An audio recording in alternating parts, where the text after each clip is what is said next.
Dr. Eric Kelly III and a host of phenomenal speakers from all around the globe for this 7-day virtual event that you don't want to miss. The mission of the Black Business Expo is to raise scholarship money from kids all the way from high school all the way from college. The Black Business Olympics is one of the largest Black business showcases in the world. It is an opportunity for businesses and companies to showcase their businesses globally. We are going to be giving away laptops up to $5,000 away to students.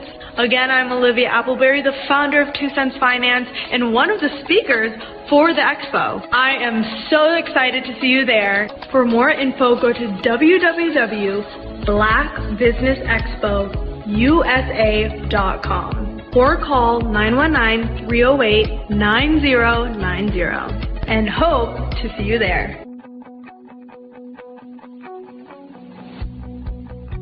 I am Black Business. From the moment I wake until the time I sleep. Yes, I am Black Business. I am Black Business. Tell me, are you Black Business? I am Black Business. Do you support Black businesses?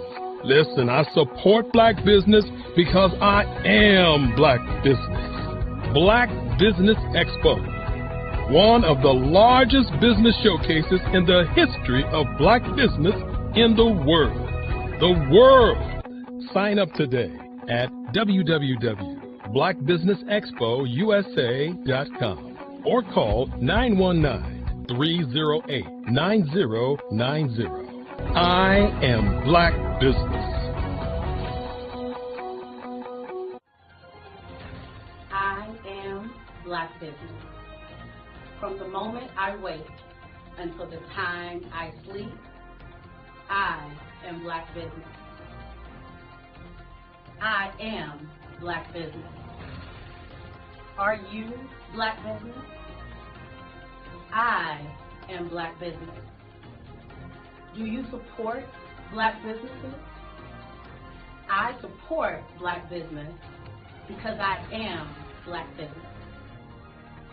Black Business Expo, one of the largest business showcases in the history of Black America in North Carolina.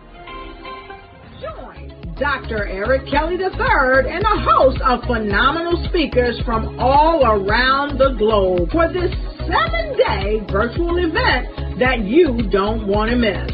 The mission of the Black Business Expo is to raise scholarship money from kids all the way from high school all the way from college. The Black Business Olympics is one of the largest Black business showcases in the world. It is an opportunity for businesses and companies to showcase their businesses globally. We are going to be giving away laptops up to $5,000 away to students.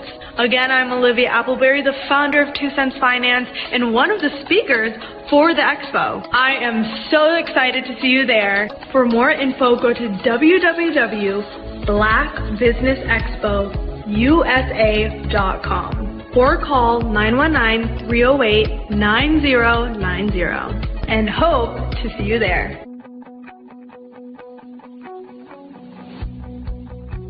I am Black Business. From the moment I wake until the time I sleep. Yes, I am Black Business. I am Black Business. Tell me, are you Black Business? Black Business Expo, one of the largest business showcases in the history of Black business in the world.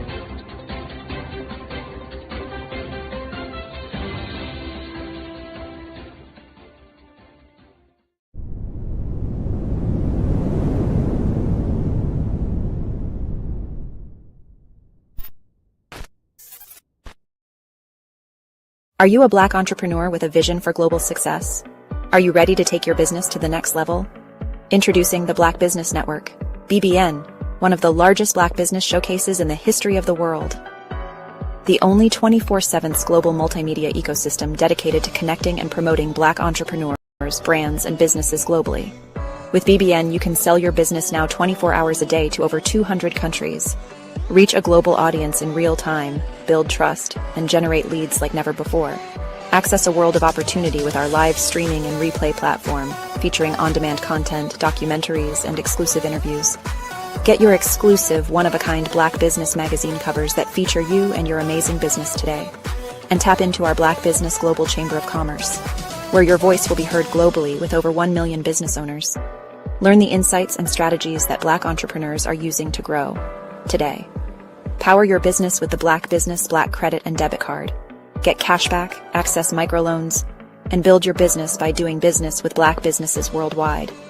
Stay ahead of the curve with the Black Business World Report, our yearly intelligence magazine, providing industry trends, government programs, funding alerts, and so much more. BBN is more than just a network. It's a revolution. It's a global movement, uniting Black entrepreneurs from over 200 countries to share knowledge, build relationships, and create economic empowerment. And for corporations, BBN offers a unique opportunity to demonstrate your commitment to diversity and inclusion and access. Submit your corporate commercial today. Sponsor BBN, reach a targeted audience, and support the growth of Black-owned businesses. Our Black Business Ambassador program provides support and detailed information on all activities. From onboarding to mastermind think tasks, they cover it all.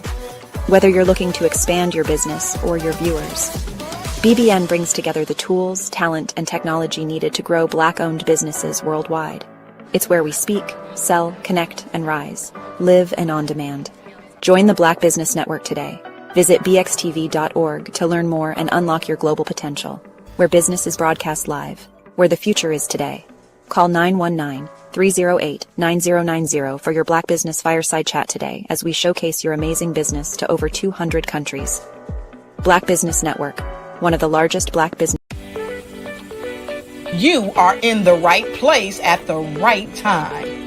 The Black Business Network opens again for its Black Business Olympics, a 24/7 broadcast on business, strategies, global branding, social media marketing, finance, advertisement, and much, much more.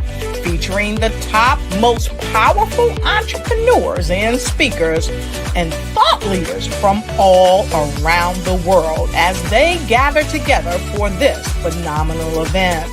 Join the Black Business Network streaming live into the metaverse, STEM City, USA, Black Multiverse, Pod TV, Roku, Hulu, iHeartRadio, Apple TV, YouTube, TikTok, Instagram, Google Podcasts, Facebook, LinkedIn, IBM TV, Spotify, and Twitch. Tune in today and be a part of this amazing movement. The Black Business Olympics welcomes you.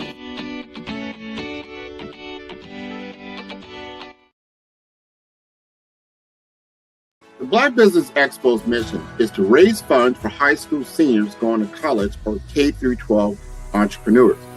This expo is a fundraiser for students. Please, you may go to www.blackbusinessexpousa.com to donate to the scholarship fund or use the Cash App at $BBXUSA. Our goal is to give laptops and up to $5,000 to 10 students. Students can register online at www.blackbusinessexpousa.com. Every dollar counts. Please donate to the Black Business Expo USA Scholarship Fund.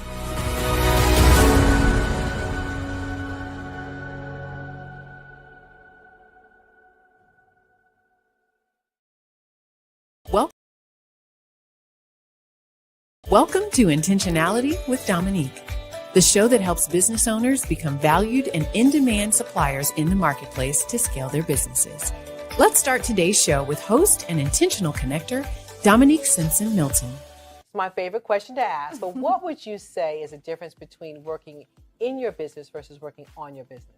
Oh my goodness, it's a mindset for sure. And prior to working with the council and working with you, I don't even know that I placed as much emphasis and importance on it. But now I understand the importance of working on the business, which is that business development, strategic planning, taking that 30,000 foot view, every 6 months and definitely at least once a year to find out what's working well, what's not, pivoting if there's a need to pivot, adding new verticals. Like, that's working on the business. Working in the business is the day-to-day operations. Right. Putting out fires in the day-to-day, responding to emails, that type of thing. And working on the business is setting a strategy based on what's going on in your various industries. What are the trends, and making sure that you are doing the steps to stay in front of those trends. As you grow and as you evolve, I'd say there are a couple of things to that. One is, if you are in the weeds every single day, and quite frankly, when you start a business, there's not a lot of, it's hard not to be, right? Because you're probably small when you start. There are probably not enough resources for the things that you have to do. That's normal. But as you grow and as you evolve, you start to understand that if your view is here, then you cannot gain the perspective to see all of the interrelationships and all of the opportunities and all of the strategic maneuvers that you should be doing in order to take grow your business in step functions as opposed to incremental. Well, working in the business is doing everything. You wear all the many hats.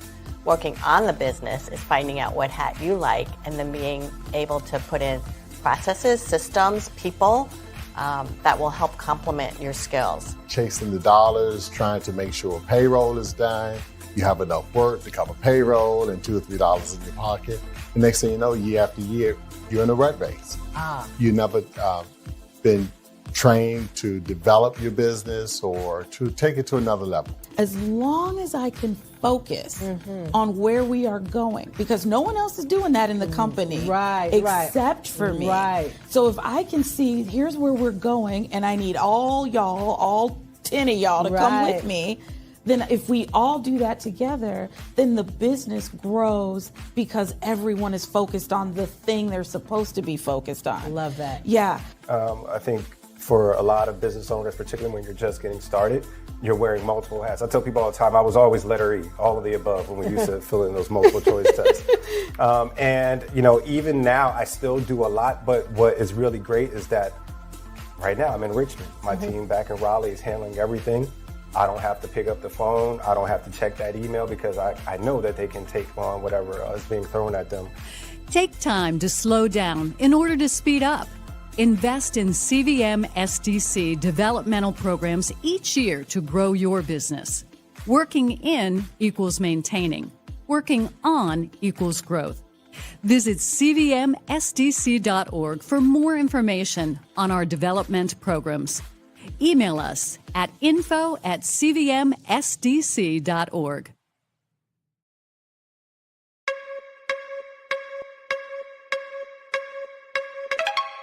We're headed to the Holy City.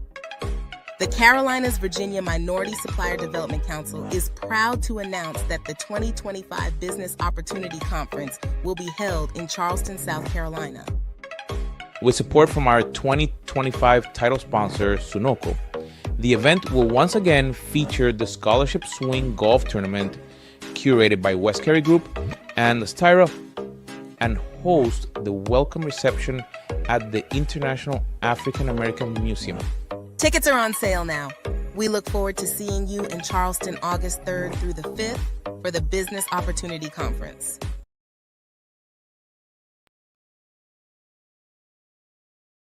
Absolutely.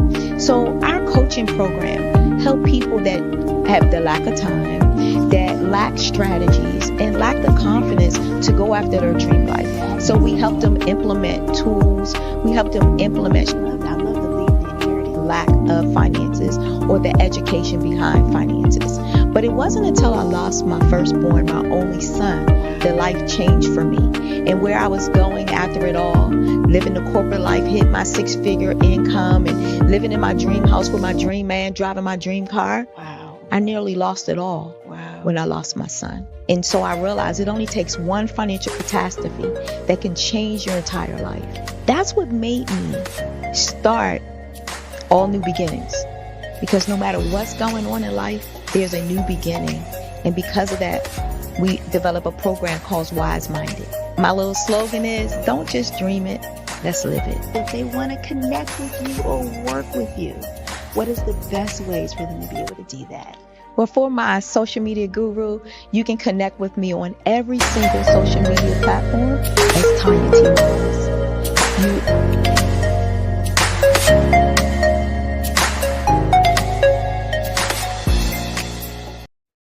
Hey everyone, it's Grant McGaw, CEO of 5-Star BDM and host of the award-winning Follow the Brand podcast and TV series, where I help you to build a 5-star brand that people will follow.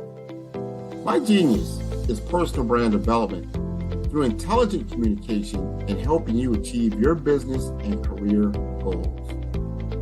I am a requested speaker on digital technology and brand development issues. I want to work with you to increase the value of your current opportunities while attracting new ones. Every one of you is unique, and we all share challenges that can be addressed through smart branding. As a super connector, I work with you as an executive coach to guide you along the complicated business and career development road, providing the enhancement tools and information you need to succeed. Together, I will help you succeed in today's challenging business climate. I will evaluate and measure your progress. Best of all, I am right alongside you every step of the way. Build the brand called you. Genius is coming. Your story is powerful. Your brand is valuable. Your business deserves to be seen, heard, and followed. The Black Business Olympics has given you the stage, showcasing Black entrepreneurs speaking on stage, networking, and leading their businesses. Now, let's take your business even further. With the Black Business Olympics logo and clips of past events and inspiring speakers, we celebrate the power of visibility and the impact of your unique story. Introducing 5-Star BDM's exclusive video creation services designed to transform your Black Business Olympics appearance into a powerful marketing tool. Our dynamic approach includes behind-the-scenes shots of video editing, branding consultations, and social media marketing. We take your business story and turn it into a high-impact video that attracts clients, builds trust, and opens doors to new business opportunities. With polished content, testimonials, and high-energy graphics, your brand will shine brighter than ever. Our process is simple and effective. Step 1. We extract the best moments from your Black Business Olympics speech. Step 2. We craft a compelling branded video with your business details, call to action, and testimonials. Step 3. You receive ready-to-share professional content for social media, websites, and email marketing. With our AI-enhanced video marketing strategies, your message reaches the right audience at the right time, so your business grows while you lead. Hear from successful entrepreneurs who have worked with 5-Star BDM. After working with 5-Star BDM, my brand awareness skyrocketed. My Black Business Olympics talk became my #1 lead generator. The video they created gave me the confidence to pitch my business to major investors. Game-changing service. These testimonials showcase the transformative power of our services and the success that follows. Your business is your legacy. Your story matters. Let's make it unforgettable. Use your videos to land deals, grow your online presence, and dominate your industry. The message is clear. Get your custom video today. Visit 5starbdm.com. 5-Star BDM. We build 5-star brands that people will follow. Are you ready to be next? Email Black Business Network for your special pricing.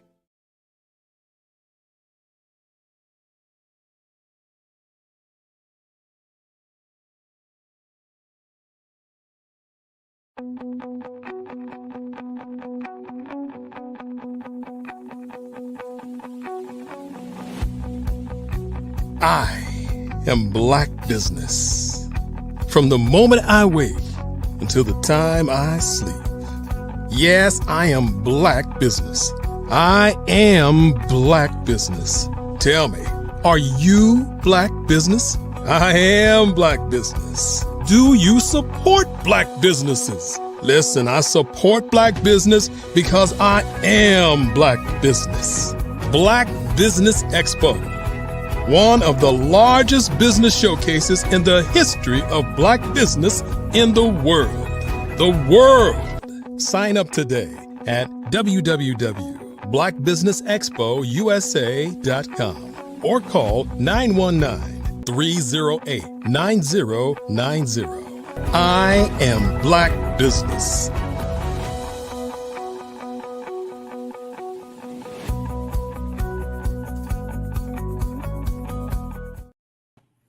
Hey, good morning, good day, good afternoon, business owners, entrepreneurs, thought leaders, and corporations, and welcome to the Black Business Network. My name is Grant McGaw, CEO of 5-Star BDM and host of the Follow Brand podcast and TV series. And I am your business moderator for this day on the Black Business Network. The Black Business Network is a 24-hour business network showcasing Black businesses, business owners, entrepreneurs, and thought leaders worldwide. And we have speakers from North Carolina, London, Singapore, Africa, Japan, and cities all over the United States. The Black Business Network is a global community sharing its business knowledge to empower, inspire, and educate businesses about business. And today we have Dexter A. Bridgman. He is the visionary founder and CEO of Miami, or MIA Media Group, LLC, the largest producer of Black targeted editorial content in Florida. And since 2004, he has built a media empire that includes Legacy Magazine, or Legacy Miami, Legacy South Florida, and MIA Magazine, covering business, politics, culture, and lifestyle across print, digital, and broadcast platforms. His publications are official media partners for marquee events like Jazz in the Gardens, the American Black Film Festival, and the Art of Black Miami, reaching over 1 million readers through partnerships with the Miami Herald and Sun Sentinel. Bridgman also hosts 6 weekly television shows on CW Channel 39 and distributes a digital newsletter 3 times a week. A Hofstra graduate and proud Alpha Phi Alpha brother, Dexter has earned honors from the NAACP and Miami-Dade Chamber of Commerce for his work empowering Florida's Black community through media, entrepreneurship, and civic activity. I'd like to bring Dexter A. Bridgman to the Black Business Network. How are you doing today? Hey, Grant, good morning. I'm doing wonderful, my friend. Good to see you. I am so proud of you. I'm going to just come out and say that right now. I am very, very proud of you.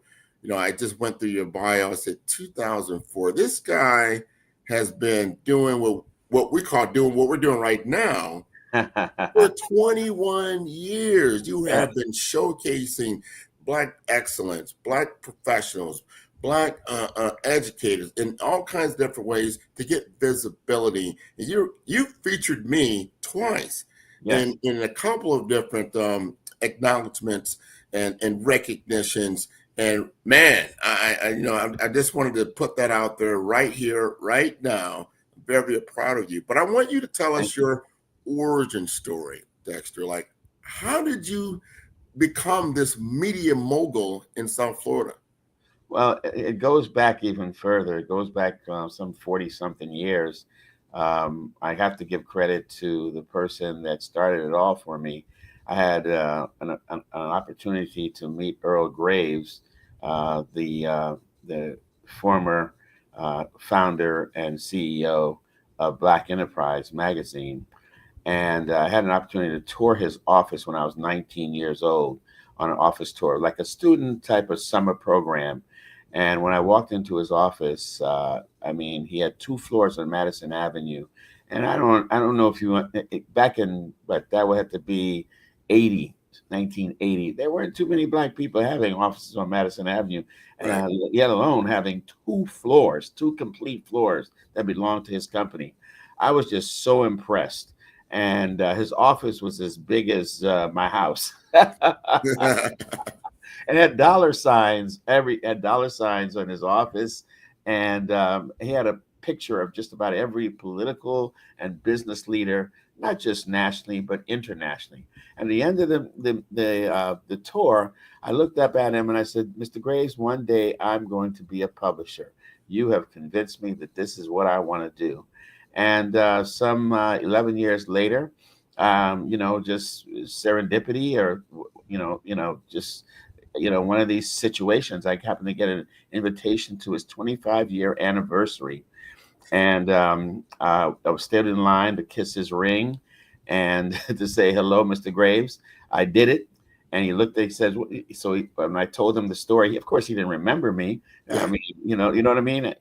So when I told him the story, he says, well, are you a publisher, Dexter, today? I said, yes, sir. I reached inside and said, show me what you got. Reached inside my inside pocket, pulled it out. And he started going through it. And he said, this is very good, very good. And he said, Clarence, Ed, come on over here, meet young bro. And the Clarence and Ed he's talking about is Clarence Smith and Ed Lewis, the founders, the CEO, and the publisher of Essence Magazine. He said, join me, this is young bro over here. He's on his way up. Man, you couldn't tell me I was in the highest cotton. Yeah. So I took that, and I took that experience, and I started a publishing company in New York, and I did that for like 9 years. And I happened to venture down here in South Florida because my sister relocated, and she then bought a home. She purchased a home. And I was supposed to stay for the weekend, Grant. Yeah. I'd never been to South Florida before. Man, I lost my mind. First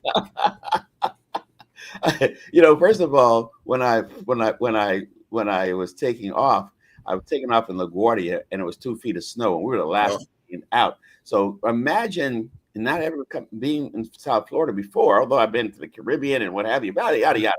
But when I landed, it was 84 degrees. So I came from 28 degree weather to 85 degree weather. I had my parka on and everything, man. I was sweating. I got to my sister's car. She's like, take all that off. Like I said, I was supposed to stay a weekend. I ended up staying for 2 weeks.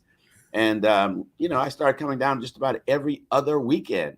And she said, listen, if you like it so much, why don't you move? And so, being an entrepreneur, I'm like, hey, you don't have to tell me twice. I said, I'll be here in 6 months, Grant. I was here 6 months to the day. May 4th, 2004 was when I was 6 months to the day that I said I would be here. And I started my publication. I had I didn't know what I wanted to do, Grant. I was very successful in New York. I had some money, and I was just going to take things easy. Maybe a little. I was 42.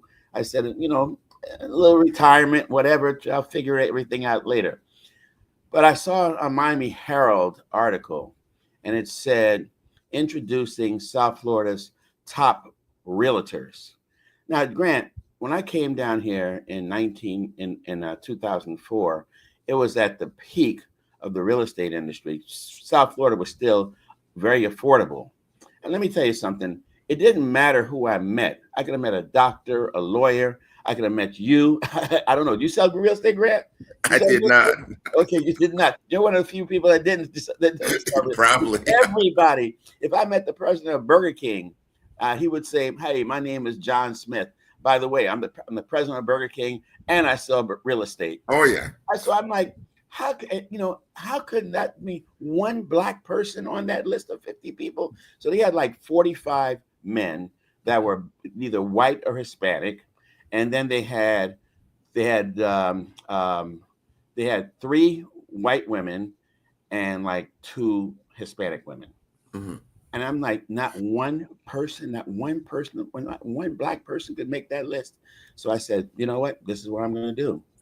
And I went to some journalists and I told them that I'm going to start this publication that's going to feature Black excellence and what have you. And they're like, good luck. Good luck. I can only think of 1 or 2. And these are our Black journalists working for the Miami Herald, working for other entities. And I'm like, really? But I didn't look. I'm like, well, that's your experience. It ain't going to be mine. So in November, I came out with my first issue. And November of 2004, I came out with my first issue, my first power issue. And here I am 21 years later, never missed an issue, regardless of the situation, regardless the crisis in 2008, regardless of COVID, regardless of what's happening now with the tariffs and businesses pulling back, never missed an issue, and we are doing very, very well beside all of that, because we have I've worked very hard to put. It's not just about me, Grant. Yeah. I was this. It's about the people that you surround yourself with, building a good team. That's right. So today we have 3 platforms: digital print, television shows, where I don't wear this as a badge of honor, but we unfortunately, we're the only one in Miami-Dade County that owns and produces shows that are on network television show that are Black. And like I said, I don't wear that as a badge of honor. We should have more people. That I should not be the only one. You understand what I'm saying? Yes. So, and then the third is that we have a strong digital presence as well. So we have 3 major platforms where we over 1 million people either read or view our platforms on a weekly basis. And I can attest to all that. First, you are the essence of resilience. And like you said, 21 years, not missing an issue, rain, sleet, snow. And I say that because he's from New York, because he didn't see too much. He's seen a lot of rain, but not too much sleet and snow. But me, myself, I came down in 1998. My father was here. And just like you, I used to call him on the phone. And then, be in the middle of December and I'm shoveling snow. And I say, hey, Dad, what are you doing? I said, I'm in my shorts sitting out in the backyard. Right. You know what? I'm sick of this. That's my transition story, right?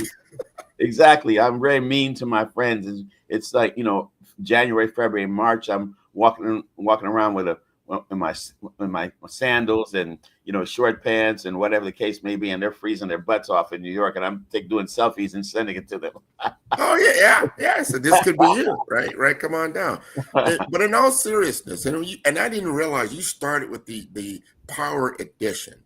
I was just honored in your top 50 power players in Miami. You had one for Miami, you had one for Congratulations and Broward, Palm Beach, and it just makes me feel good, because then that was my second time. The first time, it was in like 2018. I was honored in your healthcare publication. Yes, right? yes. And because of those recognitions, I also, like you were saying earlier, I surround myself in a network of good people, right? Professional people that are mobily upward. They're doing things, in the community. And because I'm featured in that particular publication, I now am actually operating in that same network of your own. Sure. I've reached out to certain people. I've been, had conversations with them. We've done business together. This has been wonderful. I wanted to tell this because when I became the president of the National Association of Health Services Executives for the South Florida world, and I got with Dexter, and I said, Dexter, this is what I'm doing. And Dexter said, hey, I think, we could work together on something. And I said, I want to do a newsletter. I want to do something. And Dexter said, you know what? First of all, let's share some network information. And I'm going to put you in touch with my editor who develops a newsletter. And if you think you can pull together enough content for a quarter, you can then, I'll go ahead and help you develop it. He did that for me. And I'm telling you this because this is the origin story, the true origin story of 5-Star BDM and the Follow the Brand podcast, because I started interviewing healthcare executives, going out there with my little cell phone, recording them, getting the audio, doing the transcript, getting his editor involved, and developing. Probably people will say, a lot of organizations, they do a newsletter. I had a publication. Right. I just said, this is not a newsletter. You were one of the first to have a digital publication. Yeah. Right. You showed me that whole platform, right? You did that.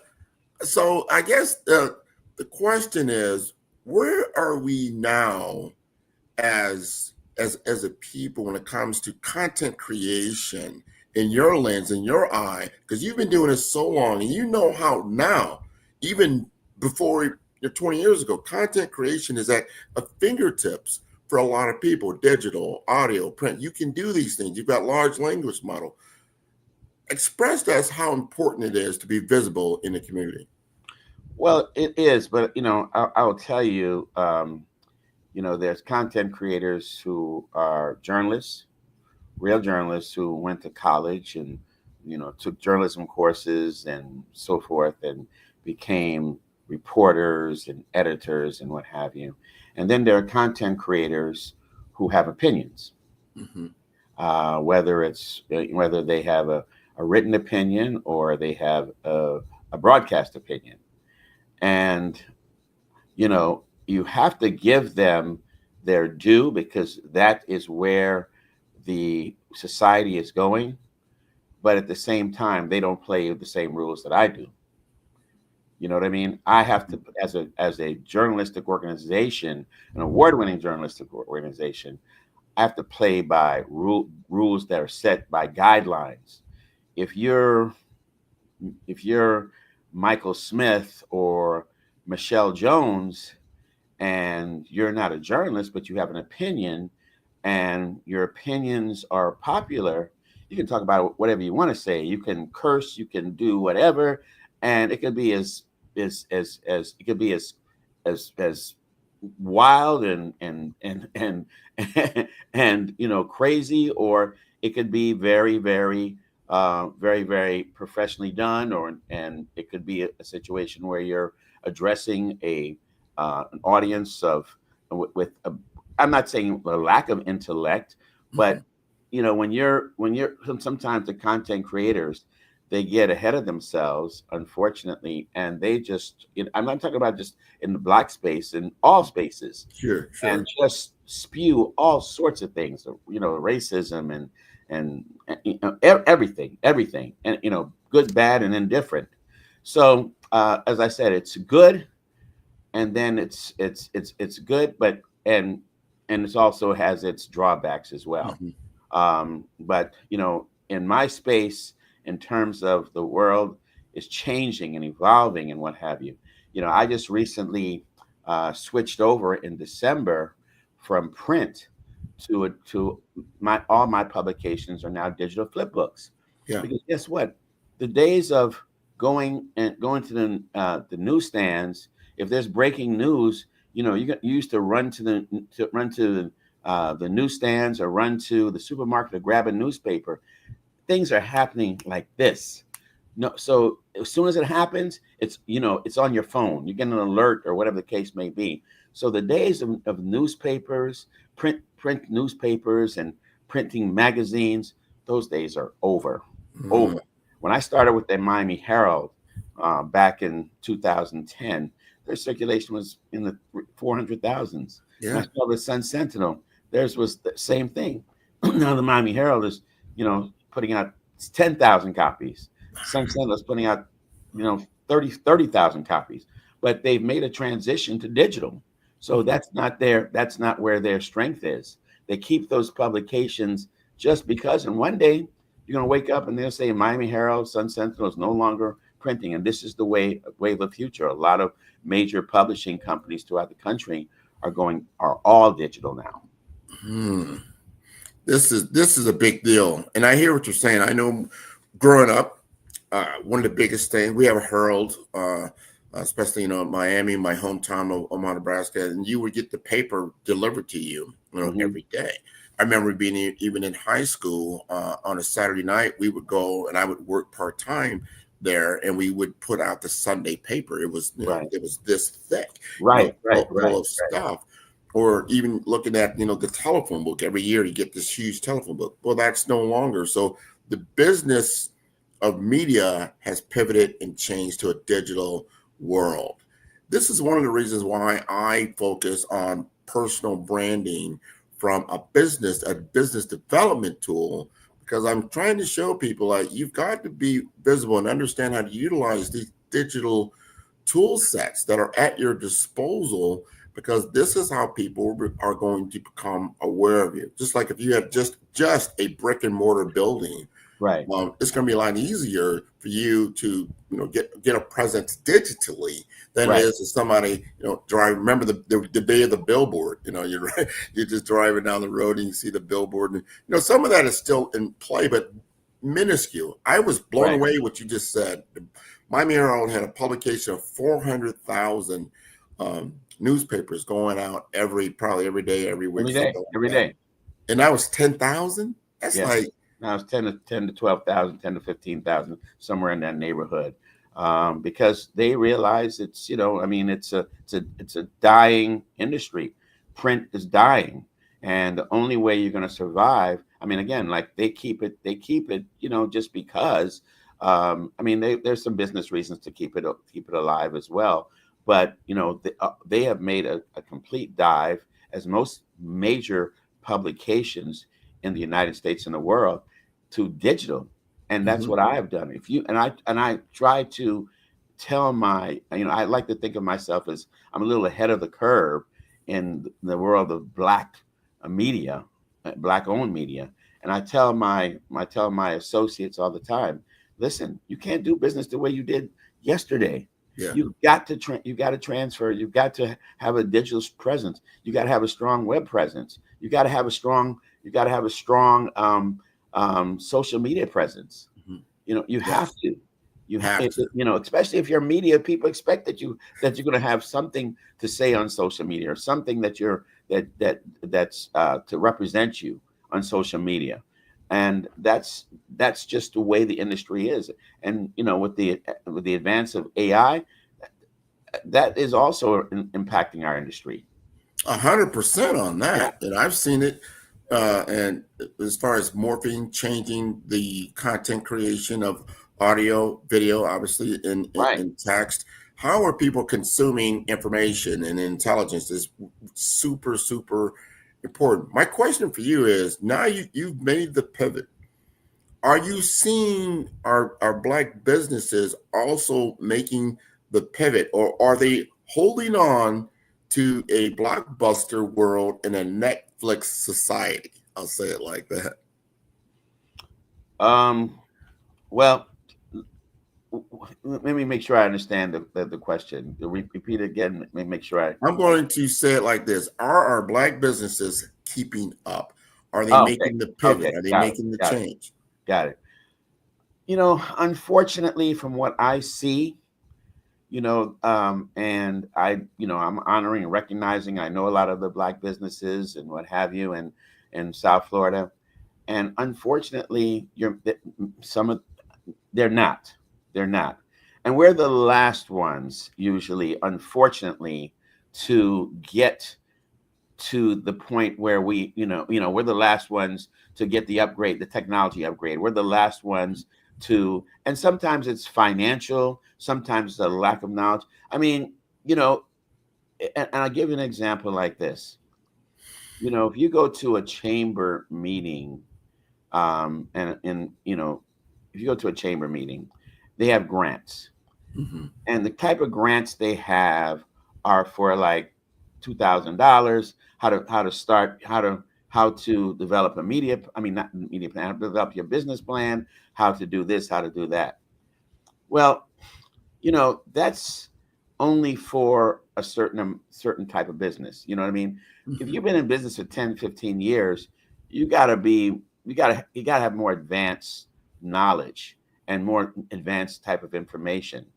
But many of us still don't have websites. Mm-hmm. Many of us don't do any marketing.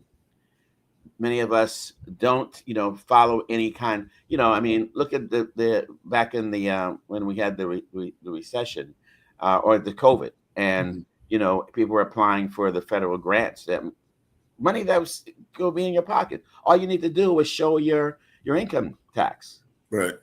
They didn't have the paperwork together. They could get that money because they didn't file taxes. They don't know their what's their profit and loss. Mm-hmm. How are you in business every day, Grant? And you don't know that you're in the red. Right. But and this is where we are, unfortunately.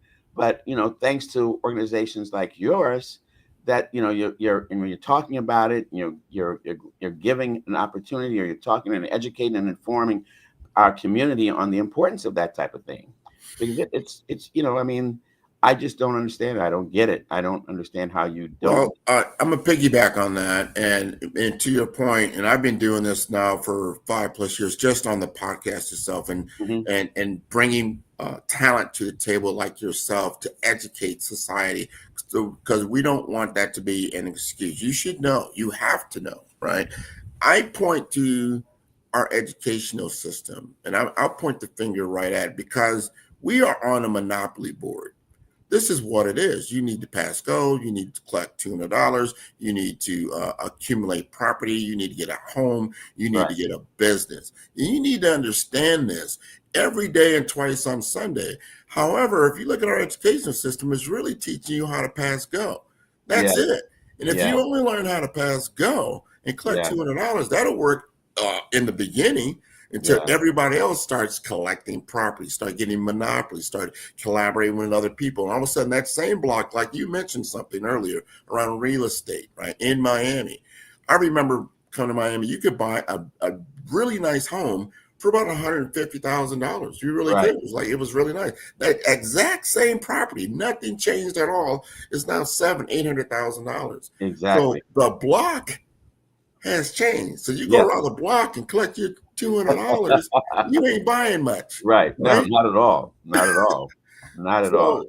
So I say that to say this: when it comes to business, and it comes to the basic education, that we aren't teaching our kids. And I think we have to do this ourselves. You got to learn and understand the environment in which you are operating in. And it's changing constantly. So you can't say, oh yeah, well, AI, I don't like that. It ain't about you liking it or not. This is how business is being conducted, that you can amplify yourself. So I can take Dexter and make 10 Dexters. Why do you think he has so many different media outlets? Because people consume information in different ways, right? Different ways, exactly. Well said. And that's the truth. So here's the question I had. Let's say I want to go. I like Dexter and what he does. I'm going to be just like that person, like Earl Grey. I'm coming to your office. I see what you've built out. I see what you've done. If I wanted to go and walk in your footsteps, what are like 5 things I really need to know right now that I probably wasn't aware of? That's a really good question. And, you know, some of this is the basic questions, you know, in terms of, you know, doing your research, you know, and when I say do your research in terms of finding out what's out there, but part of your research is don't chase the dollar. Don't start a business that you're not passionate about, but you're just like, okay, you know what, I hear that being starting a construction company or starting a repair company, whatever, is I can make a lot of money doing that. But if you're not passionate about it, Grant, what's going to happen? It's going to fail. It's going to fail because you know what? I work, and when I say this, I work 7 days a week. And it's not work, Grant, but it's not work. I enjoy it. This is who I am. This is my business. I'm passionate about it. I think about it every single day. But you know, some people say, well, don't you need to decompress or take a breath? I do. And part of that is I take a breath and I think about my business. Because you know what? Like as I said earlier, you can't do business the way you did yesterday or the day before. You know, so that's one. Number 2 is if you're on time, you're late. If that appointment's at 9 o'clock and you walk in the door at 9 o'clock, you're late. I'm from New York, man. It's a New York minute. You know, it's a New York minute, New York second. You know what I mean? You can, so be a half an hour early. I don't care who you are. I don't care if you're a student. I don't care if you're a professional who's been out there for 10, 15 years or someone who's seasoned, been in business for 40 years. If you're on time, you are late. And this is another one that you're not going to find in the books. But I took this from an experience when I was in camp. I went to when I was 9 years old. I went to a boys' camp, and it's all based on sports and what have you. And they were giving out awards and such and such. And the camp director said, "We're going to give this award. We've never done this award before, but this young man is so mannerable and is so, always thank you, please, this and that and the other." So the first award that we've ever given for manners is Dexter Bridgman. Mm. And I remember that, and I took that to the rest of my life. Manners, saying thank you, is currency.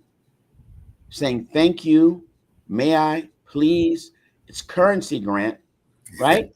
Yes. Yes. Being kind is currency.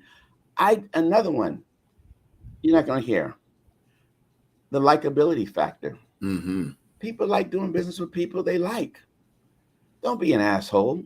Excuse the expression. Don't be a jerk. You can say there are a lot of people who are successful who are jerks and people don't like them. They get their comeuppance. Trust me, they do. Yeah. But the people that are likable and the people who do things always the right way and making sure that they take care of everything, they're always looked after. I have clients that will say to me, Dexter, we don't have much of a budget, but I'm going to get you more money. Yeah. Guess what? They do. Because why? They like me. And why do they like me? Because I like them, and I'm kind and I'm considerate. I'm polite to everyone. Everyone. Not just my clients, everyone. Yeah. You understand what I'm saying? I like you. Yeah, I like you too, man. That's why I'm here. I assume, right? with cause, without Exactly. question, you talk about manners as well. Appreciation goes a long way. You gotta appreciate that. Absolutely.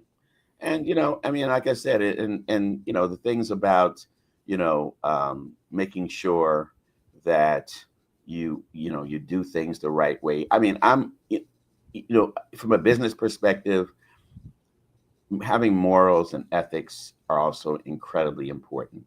Mm-hmm. Incredibly important. I tell people, guard your reputation and your name jealously. Jealously. Yeah.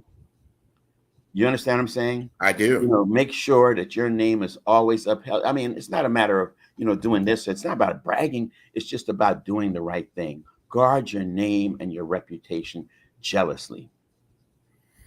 You couldn't say that. You got to say that twice. As someone who does personal branding, I understand exactly what you just said. Because the thing about when this digital age is that your reputation is going to travel lightning fast as before, because your reach went from this to this. Right. So understanding that and how you're truly viewed by especially your target audience, who do you want to truly influence, goes a long way. And people see everything. Whether you realize that they might not voice everything, there's a lot of things that are invisible. I always look at the iceberg effect. Someone taught me this a while ago. It was so important because when you see an iceberg and you see the top of it, you're only seeing 30% of that total iceberg. 70% of that is underneath the water. Yeah. So 70% of your reputation is something you aren't always aware of, but it's part of your overall brand. Yes. Well said. Well said. You're so right about that. And nowadays, man, you can't get away with anything. You can't get away with anything. I always told people if I was ever going to be a crook or rob a bank, guess what? I'm the only one going to rob the bank. I'm not, even my wife. I'm not even telling you. So my point is that everything follows you today. Yes. Everything is on social media. Google. And some of that stuff, it could have happened 20 years ago. You can't get rid of it. Yeah, you can't get rid of it. Yeah. So, make sure that everything that you do, and none of us are perfect. I'm not saying that you got to be a saint. But just make sure that you, again, part of guarding. Be intentional. Be conscious. Understand where you're at, what you want to do. I can't applaud you more than what you do now because you give a voice to, I call the voiceless, right? You're giving people a platform that haven't had. And unfortunately, here it is 2025, and some of those same things still happen when they come out with these, Forbes lists and other big publications that come out with their list of people, and you're like, wow, I still question that a lot of times. Like, no one of color at all. Right. Competed at that level, like none. Do you think that's a matter of influence because they're not in their particular circle of know, like, and trust, or what is that? Well, remember, I just gave the example of how I started my media company. When I said, you had this 50 people, you mean tell me that no one could have been on that list? You mean no one could be on that Forbes list? You understand what I'm saying? Yeah. Other people could not be on that Forbes list or other lists. One of the, basically, and I always tell people to make sure you have a 30-second, a 30-second pitch. Yeah. Somebody says, "Who are you?" Yeah. And ours is very simple. We educate and inform and editorialize the success and the achievement of the Black South Florida community. Nice. Real plain and simple. You know what I mean? Yeah. Real plain and simple. And I say that because of the fact that, many awards are given through, companies give an employee of the year or this, that, and the other. Many of our people who are well-deserving don't get those opportunities. So, we try to make sure that we honor and recognize people in all aspects of professions. So, you were recognized in the top healthcare issue. We honor and recognize Black educators. We have the 40 under 40, the younger one, and then of course the gold standard, is the where we honor and recognize the 50 most powerful and influential Black business leaders for the year. And I'm so happy when I'm in a room and someone's being honored or recognized, and someone's getting ready to introduce them. The master of ceremony is saying, and Grant McGaw has been awarded Legacy Magazine 2025 most powerful and influential Black business leader of the year. In addition, he was awarded Legacy's top Black healthcare professional back in 2018. Come on, man. You don't think that makes me feel good too? Yeah. I feel as good as you do. Honestly. And that gives me pleasure. And because, this award, and by the way, this award comes from the community. Yeah. It's like Dexter Bridgman and my team my editorial team that's doing this. These awards and these type of recognition, you have to be nominated. And you have to, when part of the nomination process, someone has to write an essay of 100 words, 200 words on why Grant McGaw should be considered. And we have a committee that, that sits down and looks at everybody. And some people have been trying to get on the list forever. In a joking way, some people have even tried to. Hey, they got to do what they got to do. But Dexter, we're coming to the end. I want you, because this is important. How do they contact you? How does it? Hey, I'm interested in Dexter and his business. How do they contact you?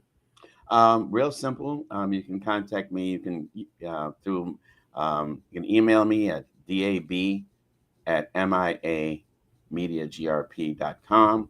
You can also go to my website, which has all my contact information, and that's real simple. That's probably the easiest way, because you're not going to remember the email address, but just go to my website at miamediagrp.com, miamediagrp.com, and it has my contact information in terms of my phone number, my office phone number, and my email. And I'm prompt with responding to all communication.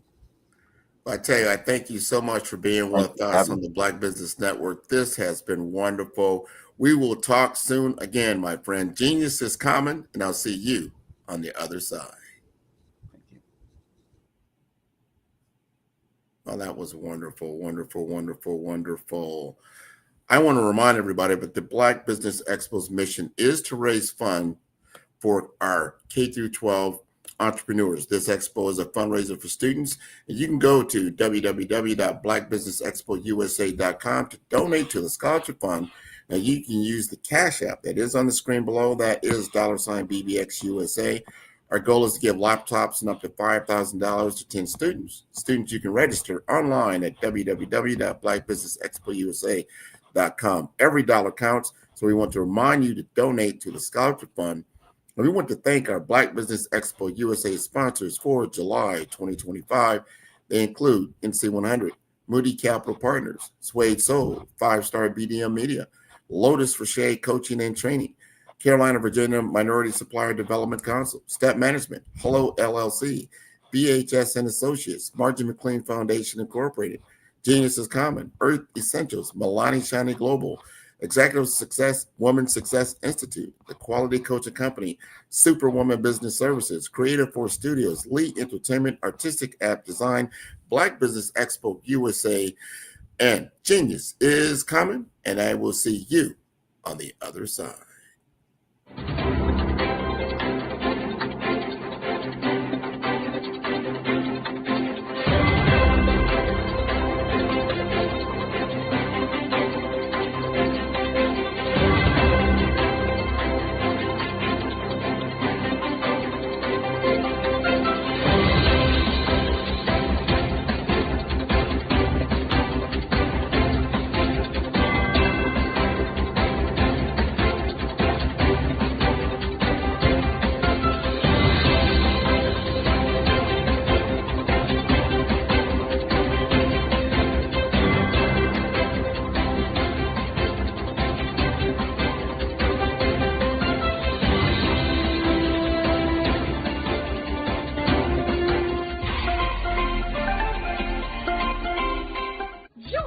Dr. Eric Kelly III and a host of phenomenal speakers from all around the globe for this 7-day virtual event that you don't want to miss.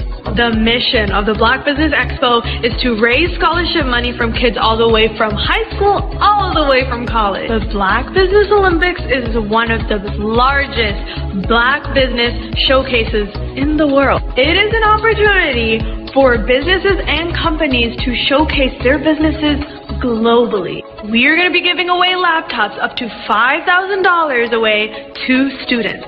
Again, I'm Olivia Appleberry, the founder of 2 Cents Finance and one of the speakers for the expo. I am so excited to see you there. For more info, go to www.blackbusinessexpousa.com or call 919-308-9090 and hope to see you there. I am Black Business. From the moment I wake until the time I sleep. Yes, I am Black Business. I am Black Business. Tell me, are you Black Business? I am Black Business. Do you support Black businesses? Listen, I support Black business because I am Black Business. Black Business Expo, one of the largest business showcases in the history of Black business in the world. The world! Sign up today at www.blackbusinessexpousa.com or call 919-308-9090. I am Black Business. I am Black Business. From the moment I wake until the time I sleep, I am Black Business. I am Black Business. Are you Black Business? I am Black Business. Do you support Black businesses? I support Black business because I am Black Business. Black Business Expo, one of the largest business showcases in the history of Black America in North Carolina. Join Dr. Eric Kelly III and a host of phenomenal speakers from all around the globe for this 7-day virtual event that you don't want to miss. The mission of the Black Business Expo is to raise scholarship money from kids all the way from high school all the way from college. The Black Business Olympics is one of the largest Black business showcases in the world. It is an opportunity for businesses and companies to showcase their businesses globally. We are going to be giving away laptops up to $5,000 away to students. Again, I'm Olivia Appleberry, the founder of 2 Cents Finance and one of the speakers for the expo. I am so excited to see you there. For more info, go to www.blackbusinessexpousa.com or call 919-308-9090 and hope to see you there. I am Black Business. From the moment I wake until the time I sleep. Yes, I am Black Business. I am Black Business. Tell me, are you Black Business? I am Black Business. Do you support Black businesses? Listen, I support Black business because I am Black Business. Black Business Expo, one of the largest business showcases in the history of Black business in the world.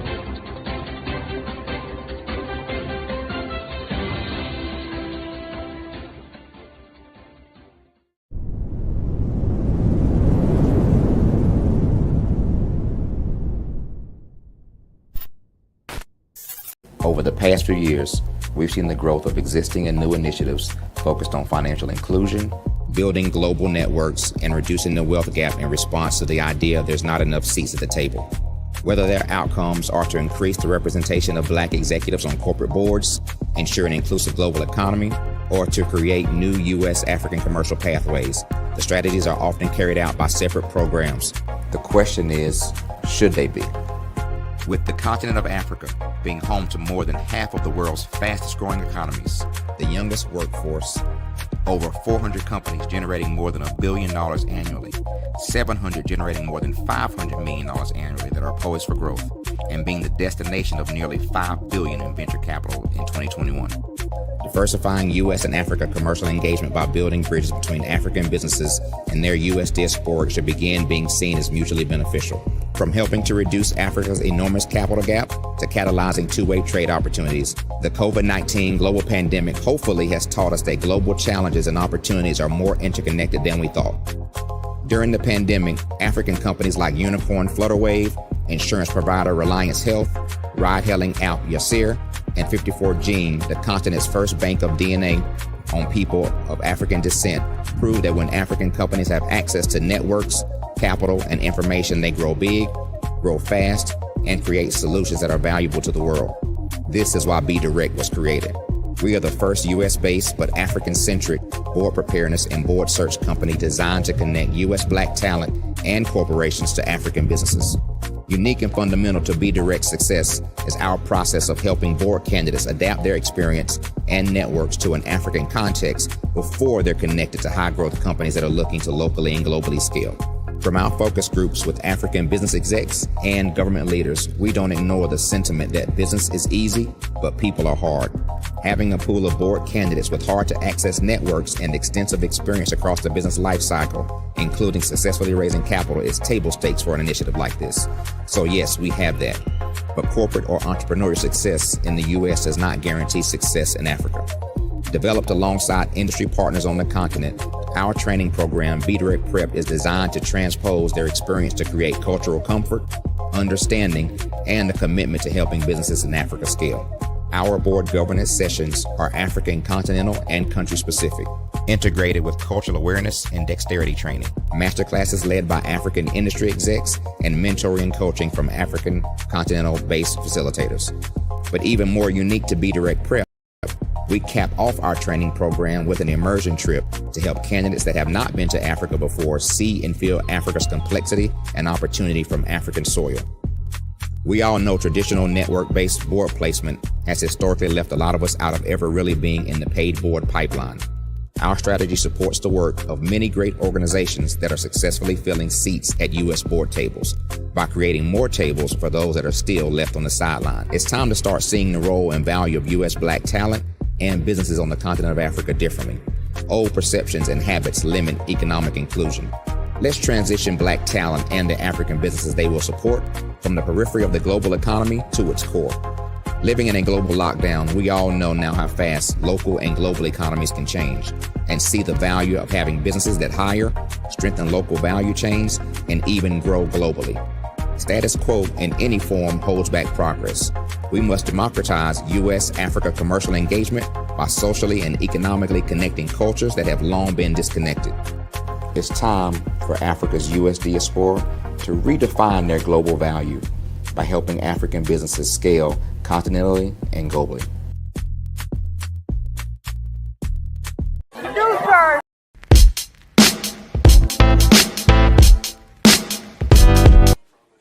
So are you going to the Christmas party on Saturday? Of course.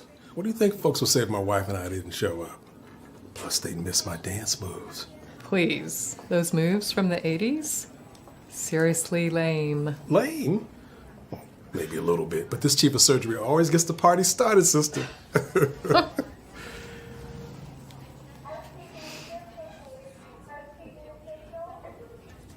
What's going on with your hand? Nothing. Just tired.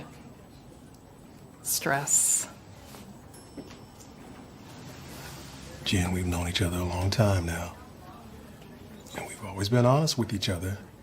What's going on? Come on, Mark. I'm fine. That hand says otherwise. It's nothing. Look, this does not interfere with my ability to do my work. Jan, until you get a complete workup, you know I can't let you back in the operating room. Mr. Menchef, did anyone else have access to your badge last night? Say around midnight. Because the computers here at your lab show that somebody was here.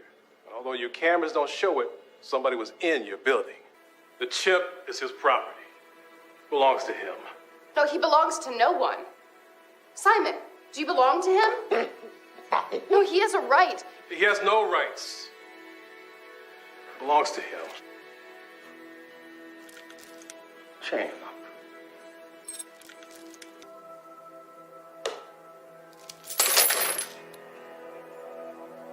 Wrong? He just wrote free man. I am not chaining him up. Hey, man, where's the bathroom, man? Huh? You know you're the only one, right? Right, and she's number 2, and that one's number 3, and number 4. All of this stuff, it's not pleasure. This is business. It's not. Relax. Enjoy yourself, all right? You know where they are. I know you know. You're just lucky I'm a nice guy. This house is for sale. You go in and act like you want to buy the place. Look around. Find out where you want to go. That way you'll know the floor plan. Aren't you worried that they might call the cops afterward? No. Because when he gets back, we gonna kill him and his wife. Lock this up. Somebody forgot to throw away the key.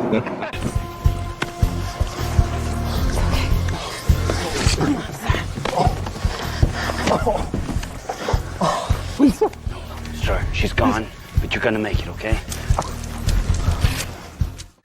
My heart is aching, but I'm a fool to let it go on breaking. No way. Hey, look, guys, it's spaghetti. Hello, how are you? I don't believe this. Hey, could you do me a big favor and spook my kids for me? I'm with my friend, so... Could you do me a favor? All right. Come on, please. Spaghetti, thank you. Come on, for the camera, just one more time, please. I'll give you one standing up. Yeah. Framed it. Shouldn't be shooting this. Yeah. Spaghetti! Yeah. Spaghetti! That's it. Oh, spaghetti! Boogie! Yeah. Spaghetti!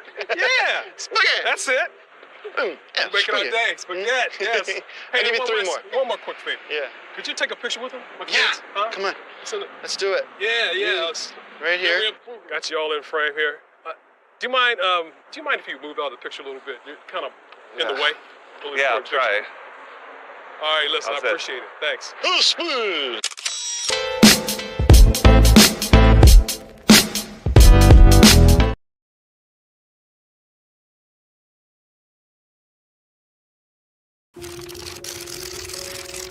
Bravery is not the absence of fear, but the ability to overcome it. We stand for those who defy suppression, who speak out, and those who walk the road less traveled. Everyone deserves to be seen and their voices to be heard. We're sparking a movement, growing a community of creators united by the desire for freedom, choice, equity, and ownership. At Fanbase, it's all for one and one for all. We support each other to guide, promote, and uplift you in a place where you can unapologetically be yourself. A place where your voice, ideas, and creativity are not just welcomed, but celebrated. We are Black founded, minority funded, and supported by a diverse, inclusive, powerful community that believes in the strength of authenticity and individual choice. Regardless of success or background, we welcome you. The marginalized, the underappreciated, the successful, the superstar. We're for all who seek a space to express themselves freely, where they are rewarded for being their authentic, true self. We transcend labels because only we have the right to define ourselves. We are built for the brave, the culture, the creators, and for the future where everyone has a power to shape their own destiny, where all are empowered, voices are amplified, and freedom is embraced. For the first time, you have a chance to own the platform you helped make popular. It's a revolution, a movement in how we connect, create, and share. Everyone is a creator, and everyone has a fan base. Here, you can be you without limits.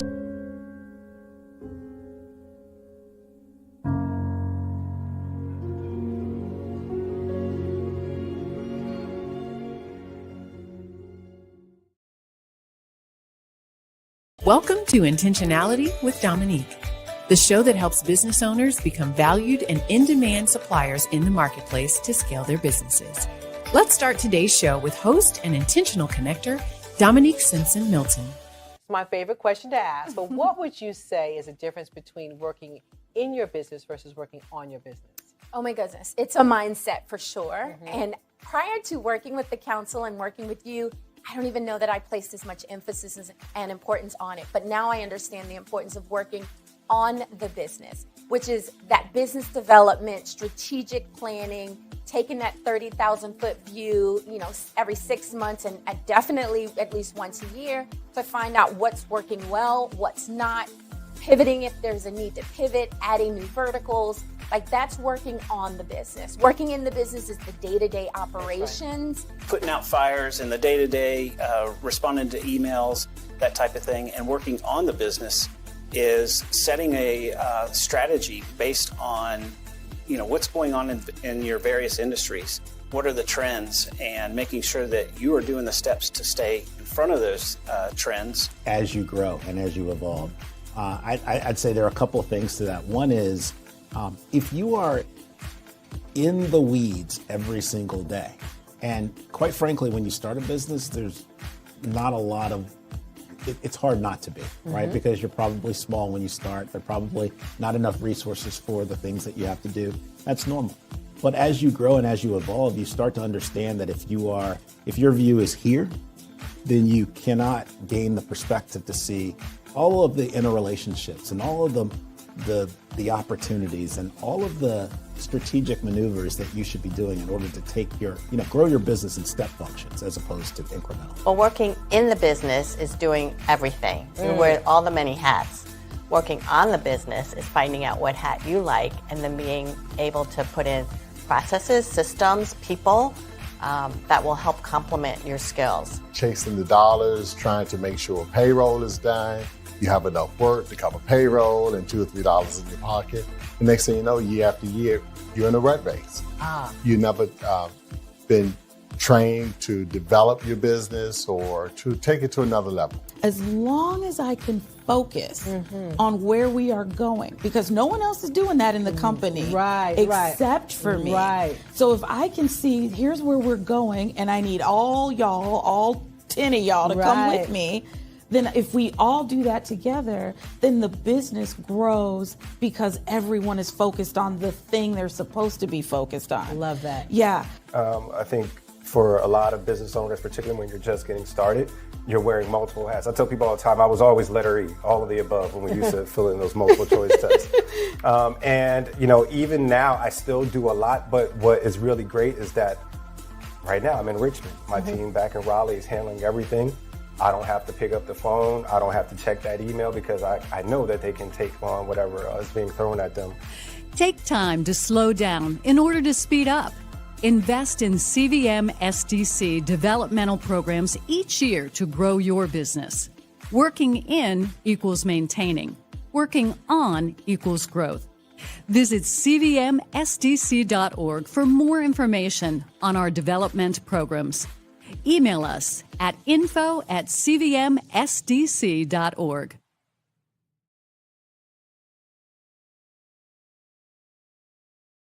You are a Black-owned business and you're looking for new ways to expand your reach. Or you're a creative and you have an amazing story that needs to be told, seen, and heard. Well, at Fave Unite TV, we're streaming the diverse and authentic narratives of Black American culture. At Fave Unite TV, you have access to product placement, feedback loops, promotional spotlights, and other ways to showcase your brand. And we have fans all around the world that can't wait to see what you're up to. So come to Fave Unite TV because we are showcasing the culture 24/7 with Black stories and Black storytellers. Subscribe to FaveUniteTV.com today. And for more information, email us at info@FaveUniteTV.com or call our hotline at 816-819-9939. Fave Unite TV, one of the largest platforms. Over the past few years, we've seen the growth of existing and new initiatives focused on financial inclusion, building global networks, and reducing the wealth gap in response to the idea there's not enough seats at the table. Whether their outcomes are to increase the representation of Black executives on corporate boards, ensure an inclusive global economy, or to create new U.S. African commercial pathways, the strategies are often carried out by separate programs. The question is, should they be? With the continent of Africa being home to more than half of the world's fastest growing economies, the youngest workforce, over 400 companies generating more than $1 billion annually, 700 generating more than $500 million annually that are poised for growth, and being the destination of nearly $5 billion in venture capital in 2021. Diversifying U.S. and Africa commercial engagement by building bridges between African businesses and their U.S. diaspora should begin being seen as mutually beneficial. From helping to reduce Africa's enormous capital gap to catalyzing two-way trade opportunities, the COVID-19 global pandemic hopefully has taught us that global challenges and opportunities are more interconnected than we thought. During the pandemic, African companies like Unicorn Flutterwave, insurance provider Reliance Health, ride-hailing app Yasir, and 54Gene, the continent's first bank of DNA on people of African descent, proved that when African companies have access to networks, capital, and information, they grow big, grow fast, and create solutions that are valuable to the world. This is why Be Direct was created. We are the first U.S.-based but African-centric board preparedness and board search company designed to connect U.S. Black talent and corporations to African businesses. Unique and fundamental to Be Direct's success is our process of helping board candidates adapt their experience and networks to an African context before they're connected to high-growth companies that are looking to locally and globally scale.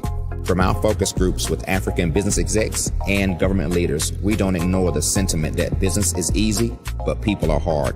Having a pool of board candidates with hard-to-access networks and extensive experience across the business life cycle, including successfully raising capital, is table stakes for an initiative like this. So yes, we have that. But corporate or entrepreneurial success in the U.S. does not guarantee success in Africa. Developed alongside industry partners on the continent, Our training program, Be Direct Prep, is designed to transpose their experience to create cultural comfort, understanding, and a commitment to helping businesses in Africa scale. Our board governance sessions are African, continental, and country specific, integrated with cultural awareness and dexterity training. Masterclasses led by African industry execs and mentoring and coaching from African continental-based facilitators. But even more unique to Be Direct Prep, we cap off our training program with an immersion trip to help candidates that have not been to Africa before see and feel Africa's complexity and opportunity from African soil. We all know traditional network-based board placement has historically left a lot of us out of ever really being in the paid board pipeline. Our strategy supports the work of many great organizations that are successfully filling seats at U.S. board tables by creating more tables for those that are still left on the sideline. It's time to start seeing the role and value of U.S. Black talent and businesses on the continent of Africa differently. Old perceptions and habits limit economic inclusion. Let's transition Black talent and the African businesses they will support from the periphery of the global economy to its core. Living in a global lockdown, we all know now how fast local and global economies can change and see the value of having businesses that hire, strengthen local value chains, and even grow globally. Status quo in any form holds back progress.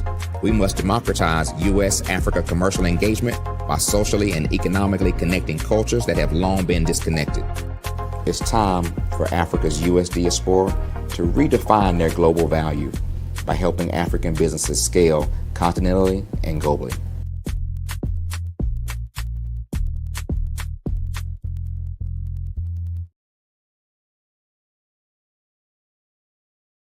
Sometimes you got to hear the news from the Black perspective, and more specifically, Black publishers. And that's exactly why you have to download the Hey Tie app, the largest mobile app delivering breaking news, videos, and podcasts from 200 of your favorite Black publishers. Yes, 200 Black publishers delivering news as it happens, literally all in one app. Go to HAYTI.com or download the app in the Google Play Store or Apple App Store. It's completely free, along with information that you can trust, so go check them out.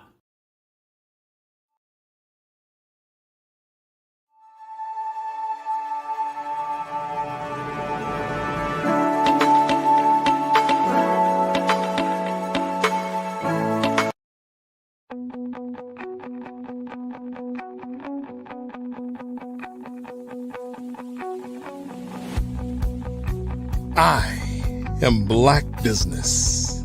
From the moment I wake until the time I sleep. Yes, I am Black Business. I am Black Business.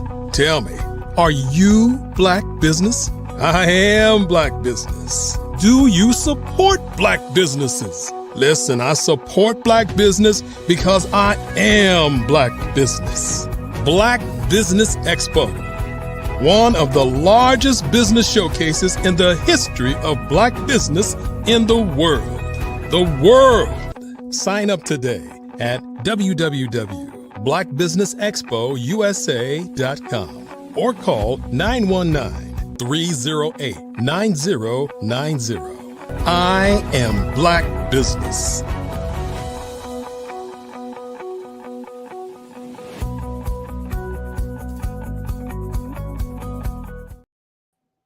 Good day, good day, good day, business owners, entrepreneurs, thought leaders, and corporations. Welcome to the Black Business Network. My name is Grant McGaw, CEO of 5-Star BDM and host of the award-winning Follow the Brand podcast and TV series. I am your business moderator for this day on the Black Business Network. The Black Business Network is a 24-hour business network showcasing Black businesses, business owners, entrepreneurs, and thought leaders worldwide. And we have speakers from North Carolina, London, Singapore, Africa, Japan, and cities all over the United States. The Black Business Network is a global community sharing its business knowledge to empower, inspire, and educate businesses about business. And today I will be your speaker. I want to talk about one thing that has helped me in my business, 5-Star BDM, that's for Brand Development Masters. And what I do that is a little bit different for most businesses today is that I have created a top of funnel content engine in a way that does sales and marketing for me 24 hours a day. at very low cost. What am I talking about? I'm talking about my award-winning podcast. I started the Follow the Brand podcast back in 2021 with the understanding is that I had to get in front of my target audience, specifically as a solopreneur. How was I going to do that in order to present my business development services and then eventually into investment banking and things of that nature? When you're starting to build out a podcast or you have the idea to create a podcast, there are certain elements I feel that are very, very important in the development of that podcast. And the first thing you have to assume or to understand is, why are you creating it? What is the purpose of it? If it's just for you feel passionate about a certain subject, you want to get your point of view out, your particular opinion, what is that going to contain, and who again would want to listen to that? That might be okay. There's nothing wrong with that. My particular reason for developing a podcast was specifically to grow my business. And to do that in a way that, hey, I have limited resources when it comes to advertisement or paid advertisement, right? And I wanted to have a way of being able to present my product and service with me not always having to be live, having to be there all the time. And this is the cool factor about when you develop a podcast, is that when you're not there, it's continuously telling your message. And you never really know who's consuming that content at any given time, because it's not always live, right? So I use a service called a Buzzsprout. If you're not familiar with Buzzsprout and you are interested in developing a podcast, I will look into it. And the reason why I like Buzzsprout is because I can create one episode on the Follow Brand podcast, right? Having a beautiful interview with a guest around subject matter in which my audience is going to be interested. Usually it's going to be around healthcare, it's going to be around technology, it's going to be around finance, entrepreneurship, career development, things of that nature. And I do that in reference to, how am I going to be able to grow audience? How am I going to be able to grow sales pipeline by creating a show that I can then distribute widely? When I use the Buzzsprout platform, I can create the one show, but then it'll automatically send it out to all the major podcast broadcasting stations. So your Apple podcast, your Google, right? Your Stitcher, there's so many of them I can't even recall probably most of the different outlets that are out there, because there are about 50 or so that it goes out to simultaneously, which I love the fact that I don't have to particularly have to do that myself all the time. It's just not necessary for me to do that. That's called automation. So that type of automation is what gets my podcast so much different reach, right? So I've had clearly over, I think, like 100,000 some odd episodes that go out. And then some of those directories, as I said, like Amazon Music or Spotify or on YouTube, which I love YouTube, because you can actually get an audio podcast automatically uploaded to YouTube without having to do it. You just do it, set it up once, and it goes out on there. Now that's the audio version. I have a video version as well, but it'll go out on iHeart Radio, which is very, very popular. Deezer is very popular. Player FM. So depending on where your audience consumes their podcast information, most likely Follow the Brand is going to be there. And this is how I gained a lot of reach.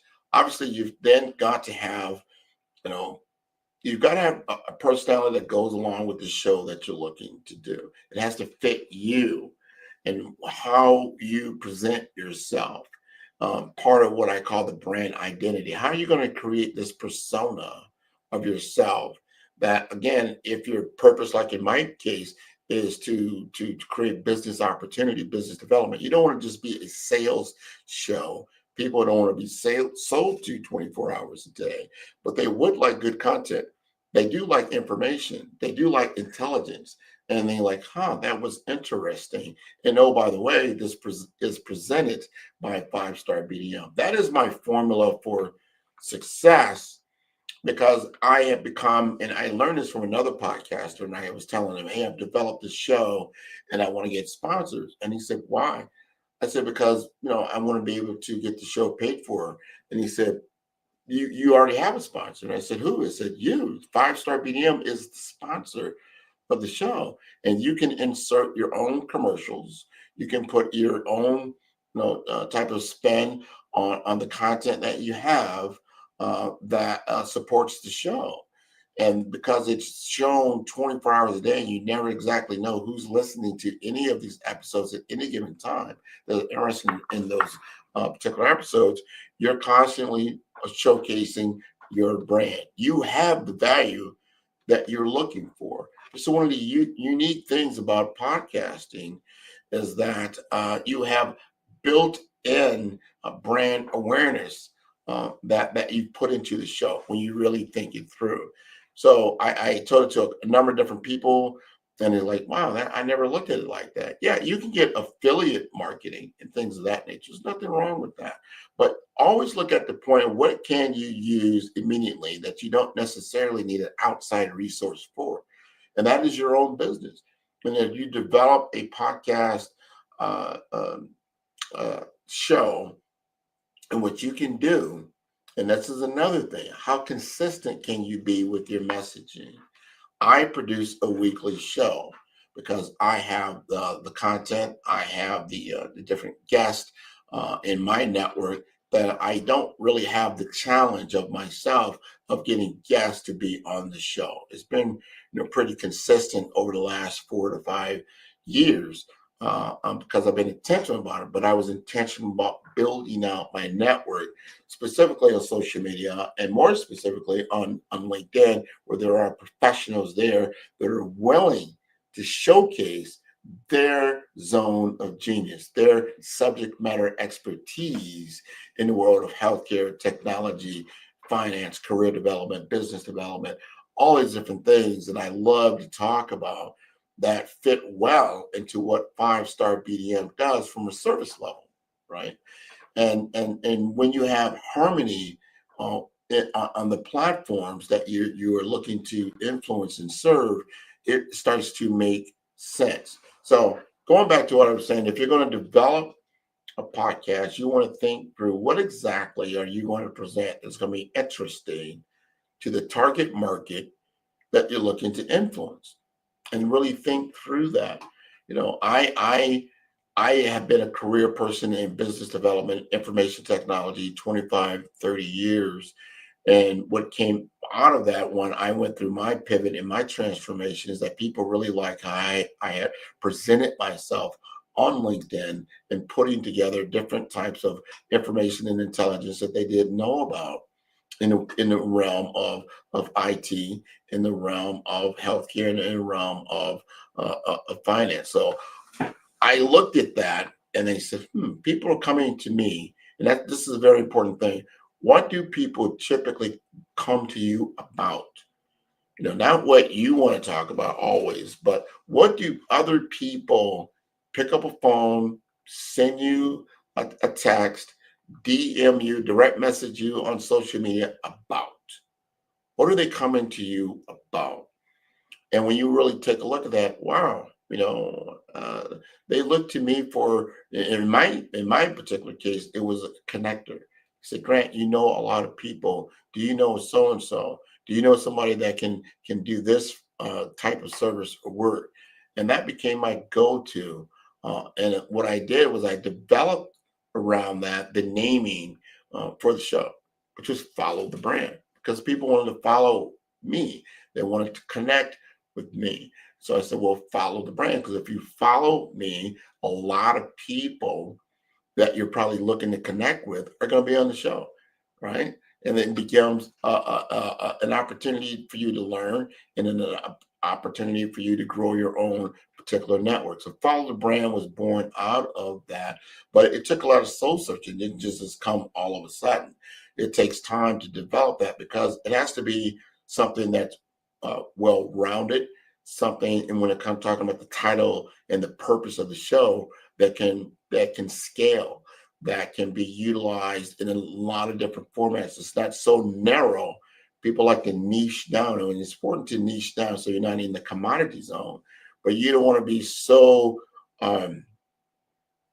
narrow in the show's production that it can't grow. It can't become something else over time or more than what it appears right now.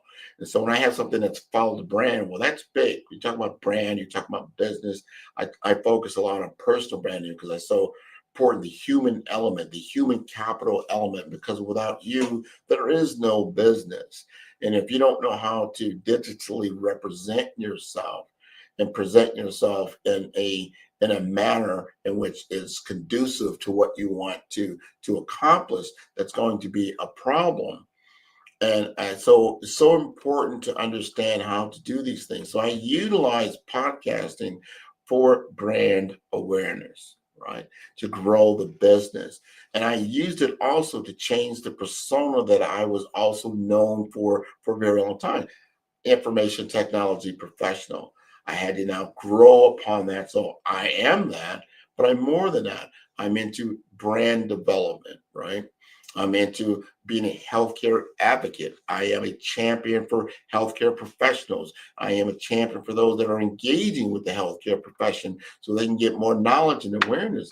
I would hate for somebody to get engaged with the healthcare world and not have any knowledge about what they're about to step into, because there's so many things you just don't know. It is a humongous industry. It is one of the largest industries in America, the most expensive industry in America. And it has a lot of caveats, a lot of gaps, a lot of gotchas that are a part of that. I try to educate people around that because I think it's so important. It goes back to my, part of my origin story that started the business when my father succumbed to the healthcare system from a gap in services. Not because the provider didn't do something. It's not so much that the payer system did something, but they didn't do it together. And because it wasn't done together, the patient suffered, right? So you had the provider, you had the payer, you had the patient. And if those things don't gel together, you can get poor health outcomes. And that's exactly what happened. But I want to educate people around those particular things. So because my podcast is so well rounded again, I then began to layer it in certain segments. And these are things you have to look at. What is the subject that you want to talk about? What is the true subject you want to talk about with a goal in mind? So I want you to remember this. At first, I talked about brand awareness. Now you've got to talk about, what is the purpose of this particular podcast? Have you done your research around it? How you're going to be resilient over time. What is the reach of this particular podcast? What is it going to be really about? So you start looking at all those things and look at the subject and the kind of talking points and the topics that you're going to talk about. In my particular case, I started out with personal branding. Then I went into season 2 into business development, season 3 into career development, and then season 4 I got into financial empowerment, then technology innovation. And one of the most powerful things I did, these last 2 that I did, because I segmented out into 7 seasons, was around executive presence. And that gave me the influence to bring in a lot of C-suite executives to sit and be on my show. Now take a look at what I just said. Now talk about the 7th, which is brand mastery. But in executive presence, if my target audience, the person that I'm looking to talk to, is a C-level executive in technology and healthcare, and now I've created a platform.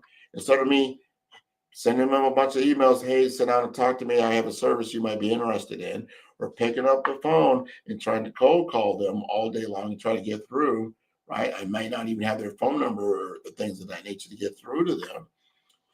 It's very difficult to get in front of your target audience or your target person in today's world because there's just so many distractions.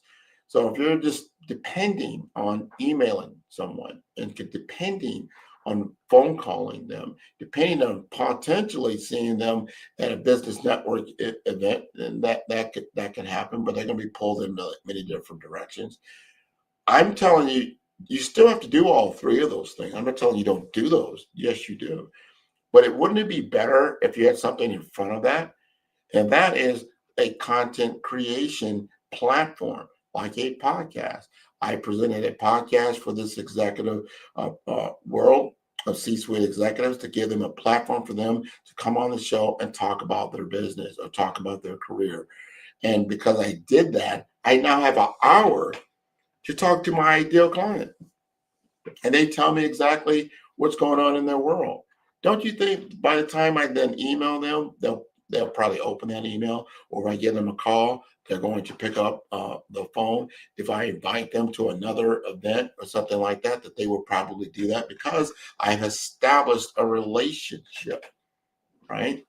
All right. So I want you to understand that brand identity and then the establishing of relationship. All this comes into my brave framework that I always operate in, right? BRAVE, brave, because you've got to be brave, you got to be bold, you've got to find ways in order to overcome the different fears that you may have and how you're going to accelerate and execute on your game plan to get to where you want to go.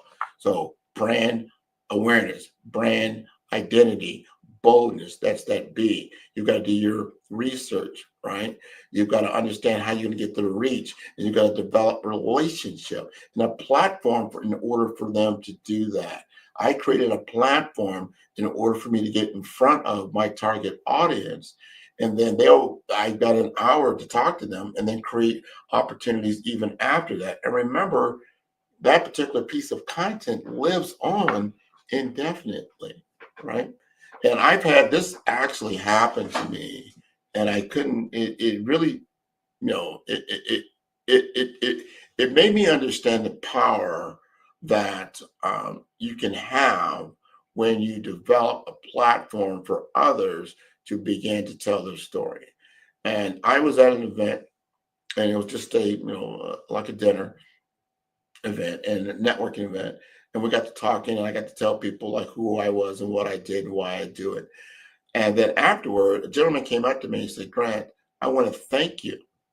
I said, "Why are you with that?" "I want to thank you for doing the interview you did with the CEO of ChinMed because you did that interview. This is a pretty large ambulatory family physician clinic here in South Florida that's actually nationwide now. The CEO came on and we had a great conversation, and he learned a lot about the organization. He learned a lot about the origin story of the CEO. He learned a lot about what was important to that particular CEO, what was important to the organization, something you can never get out of solely looking at a website or reading through their information. He got real-time information and what was passionate about the CEO. And because he did that, he interviewed for a position there with the company and he got the job. And he thanked me for that, because he said the information that I got out of your podcast and understanding what was valuable to the CEO, I was able to then study that information and present myself in a different light. And then I got myself above the competition. It gave me the edge, right? Gave me the edge. And I've interviewed a number of different people, number of different healthcare executives, technology executives, and so forth, that you can get real-time insight on how they think and where they're at, not just in the moment, but through a lifetime, the life cycle of that particular individual and what they feel is important. And if you want to learn about things about AI, you want to learn about intelligent technology. I don't even call it IT anymore. It's intelligent technology. You have a platform. Or how healthcare is consuming technology. What does that look like? Or how healthcare is consuming finance. Things of that nature. So I go back to talk about those buckets, those segments, those seasons that I have created, whether it was in personal branding, it's career development, business development, technology innovation, and financial empowerment, executive presence, and then brand mastery. And I talk about brand mastery because I love when I came out with this particular season. And because I said, you know what? I have to be known in the world that I'm looking to influence. And if I'm being known as a person in personal brand and brand development and brand mastery, I want current brand masters to know who I am. And so I said, you know what? I'm going to create a season around it. I'm going to call it Brand Masters. And then I'm going to approach all the different brand masters in the world that are recognized in the world and offer them to be interviewed on the Follow the Brand podcast, Follow the Brand TV series. And I was amazed that it worked, and it worked well. I had David Aker on my show. Look him up, David Aker, Aaker. He is known as the grandfather of modern branding for major corporations in the world. And he came on my particular show and we talked very good. And I gave him a unique interview. And he really liked it because I focused on the personal brand. A lot of people, when they interview him, they focus on his business or his books or his thought process. I was more interested in his own personal story, his origin story, why he does what he does and how he got to where he was. And it was a fantastic interview. I can call him even today. Matter of fact, he endorsed the new book that I'm going to be coming out with in the next month or so called First Light. And you're one of the first to hear about this, but it will be coming out. And he endorsed the book. Also, David Breyer, B-R-I-E-R. David Breyer is very well known in the branding world, especially for small to mid-sized businesses. He's a no-nonsense brand guy. And he came on my show and he said, Grant, you have combined pure hustle with pure genius. And I love what you're doing. And he came on my show. It was fantastic. I had about, 20 or 30 other people come onto the show. And because of that, now I speak specifically to one other, that is Brenda Bentz. Brenda Bentz is ranked as #1 in executive branding in the world year over year. And she came onto my show and I made a connection with her because she is from near one of the my hometown in Omaha, Nebraska. She's actually out of the Lincoln, Nebraska, and she went to Westland College. We got a chance conversation. She came on the show, gave me a great interview, or I interviewed her. She did a great interview. And just recently, she also wrote the foreword for my new book that's coming out. That's called Brand Awareness. That gives you credibility. Credibility is king. And these individuals were all ranked in the top 30 in the world in branding. I was an unknown. And because I did the Brand Master series, I last year was ranked I think I was in the top 25 in the world for branding. And I did that, meaning I was the spearhead because of my process and the formula and utilizing the BRAVE framework, got in front of the right people who then knew me, who then liked me, who trusted me. And then when it came to being nominated on a worldwide platform like that, I had so much content and I had so much, people saying great things about me and they could view the content. It wasn't just hearsay. They can see exactly how this person operates. I said, wow, this person is very, very influential. I like this and I like who he is. And I'm going to put him on this ranking. I'm also ranked in Thinkers 360. This is another worldwide platform. They have about 100 million or so subscribers. And I've been ranked in podcasting. I've been ranked in personal branding. And I've been ranked in artificial intelligence and in AI and thought leadership. Because I got involved with these associations, I got involved with these particular thought leaders, and then I got recognized by these particular thought leaders. You saw, if you were following us even 1 hour before, that I was been, with the MIA Legacy magazine. Right behind me, you'll see that this was just awarded me in 2025 by Dexter Brisbane and his organization. And I am very, very grateful for these types of things. These things are done because I position myself in a way that I can gain that type of recognition, that kind of public relations, the PR work, organically. And that's very, very important, because even though you get in front of somebody, you got to be able to perform. You've got to be who you are. You got to be authentic. Part of that BRAVE framework, right? You got to be authentic. You got to be visible. You got to be able to execute, right, on your ideal all the time. So my podcast is executing on my behalf 24 hours a day, 7 days a week, every day of the month, 365 days a year. I've got over 200 plus episodes that are just on the Follow the Brand. We're not even talking about my work with the Black Business Network, in which I've got over 4 years of content there as well. And you can begin to see what Grant McGaugh, 5-Star BDM, and many different shows. I think he does a show every single month. And then you start looking at accumulating all those different episodes that I've been a part of. I've got tremendous amount of content out there in the digital sphere, that when these AI engines begin to look me up, and I challenge you, go to Google, type in Grant McGaugh. You see my name spelled right below. Just type in Grant McGaugh. I know exactly what's going to come up. You're going to see a lot of information from my LinkedIn feed. You're going to see a lot of information from Thinkers 360 that's coming up. You'll see information about Gatherverse. You'll see information about Black Business Network. All these different things are going to come up because I influenced the Google search engine, the SEO, to such a certain degree that all the business content that I wanted to come up to build sales pipeline, to build credibility, it's already there. It's already there. Medium.com carries my content, right? That's right there. I have content on Pod TV. I have content on RTV.network. This is constantly happening and grows my reach. It grows my my visibility, but most importantly, it grows the value that I bring to the audience.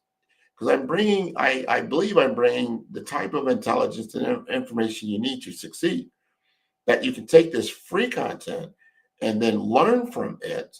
And then when you're ready to engage with me, you're ready to engage for a paid engagement. Like if I got this much out of the free content, I'm going to get a tremendous amount from the paid content. You're going to be seeing, I'm going to be coming up with some AI workshops that are going to be, 6 to 8 week accelerator programs. So you understand how to utilize these different types of tool sets.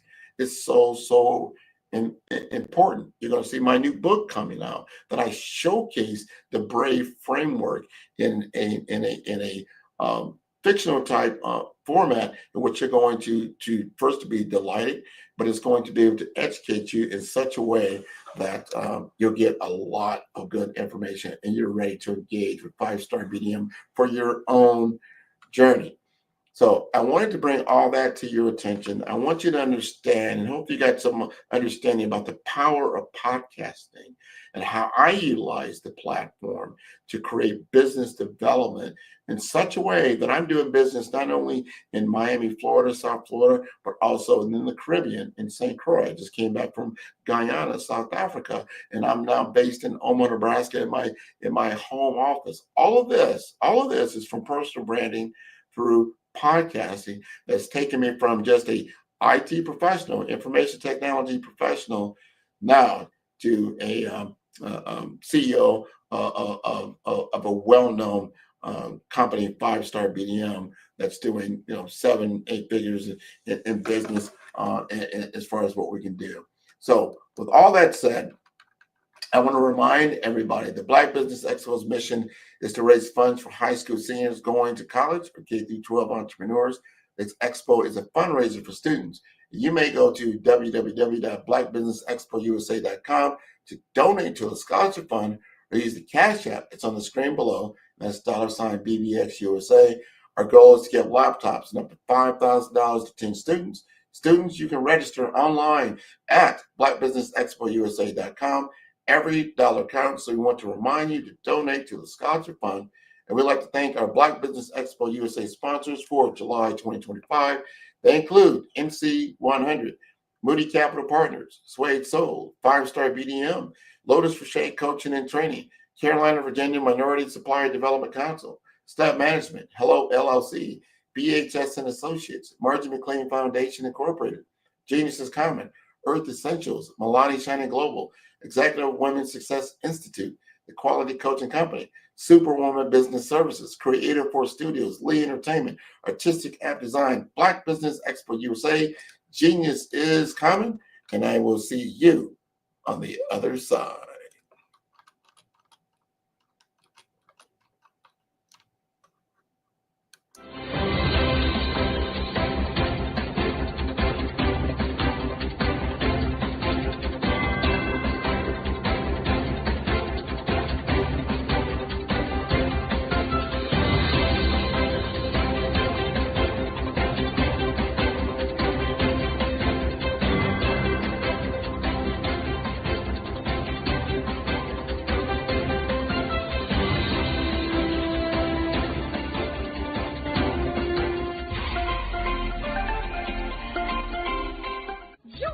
Dr. Eric Kelly III and a host of phenomenal speakers from all around the globe for this 7-day virtual event that you don't want to miss.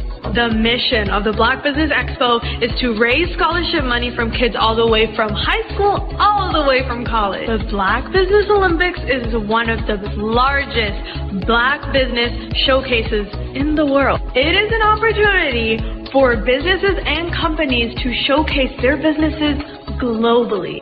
We are going to be giving away laptops up to $5,000 away to students. Again, I'm Olivia Appleberry, the founder of 2 Cents Finance and one of the speakers for the expo. I am so excited to see you there. For more info, go to www.blackbusinessexpousa.com or call 919-308-9090 and hope to see you there.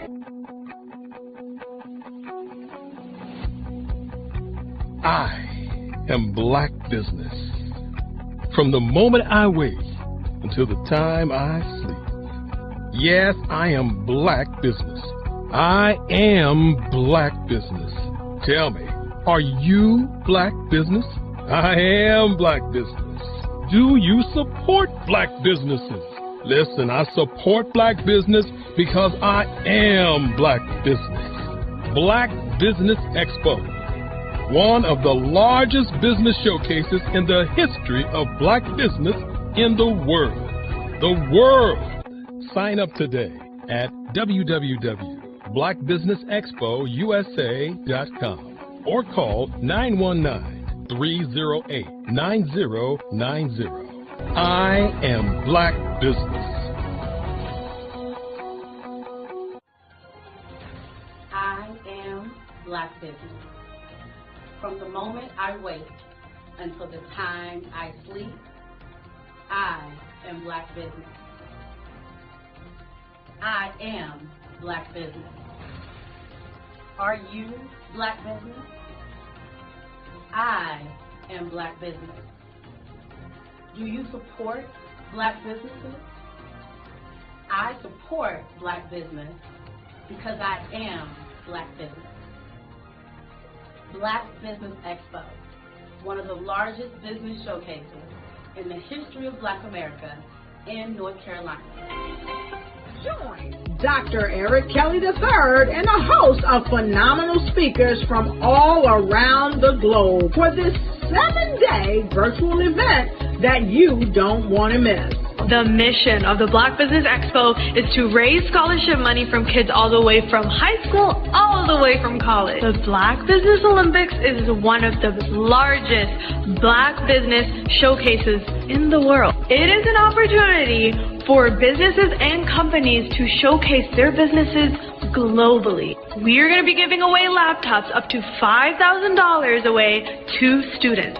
Again, I'm Olivia Appleberry, the founder of 2 Cents Finance and one of the speakers for the expo. I am so excited to see you there. For more info, go to www.blackbusinessexpousa.com USA.com or call 919-308-9090 and hope to see you there.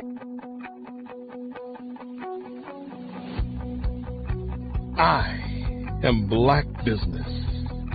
From the moment I wake until the time I sleep. Yes, I am Black Business. I am Black Business. Tell me, are you Black Business? Black Business Expo, one of the largest business showcases in the history of Black business in the world.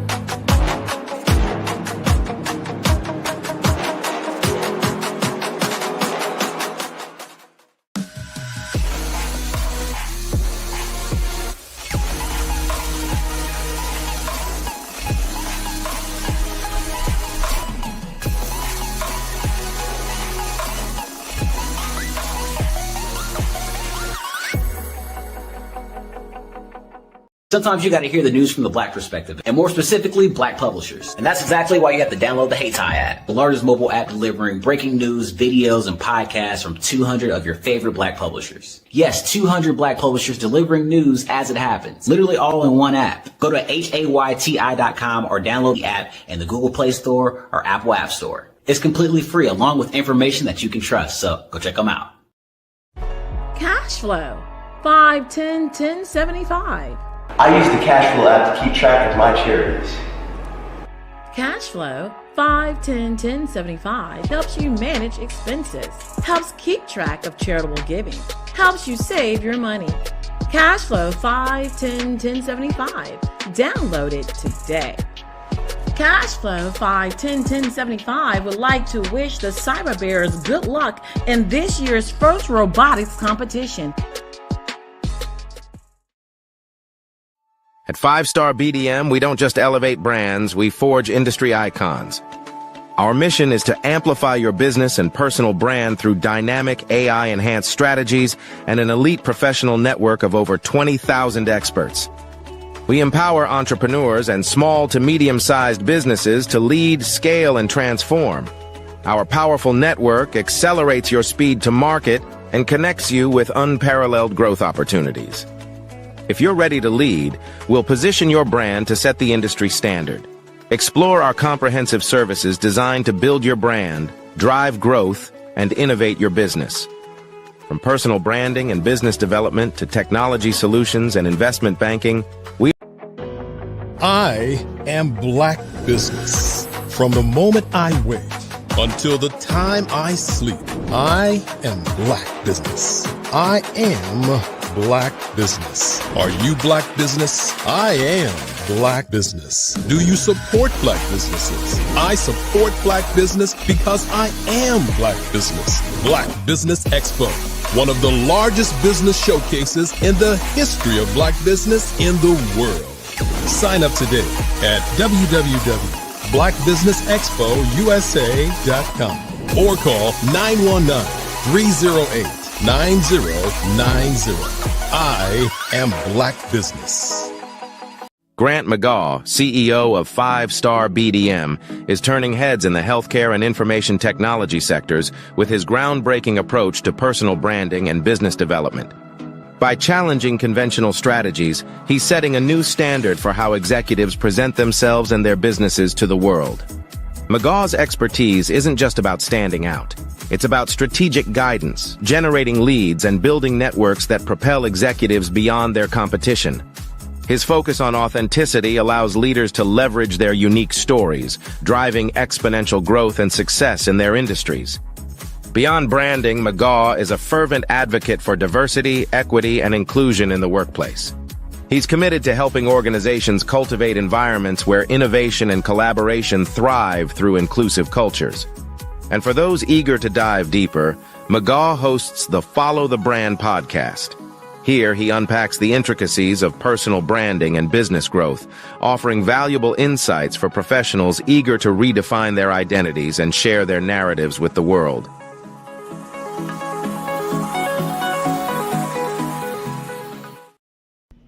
Why do I do what I do? You know, my life coach asked me that a few years ago. And she said, Tony, what's your why? And I told her, and she said, girl, you've already accomplished that. Perhaps you need a new why. Hi, Tony Harris, Amy Hoydu with Say It Said Marketing, one of your students. And just wanted to say thank you, Tony Harris, for spending so much time with me and giving me that boost in my business that I so drastically needed.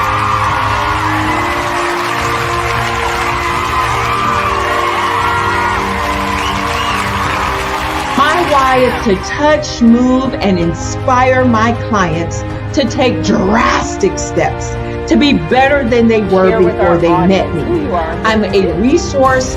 I'm a connector. I want to help people build deeper relationships that are beneficial to their life and business. That's what I do best. So, first thing you got to do is show up.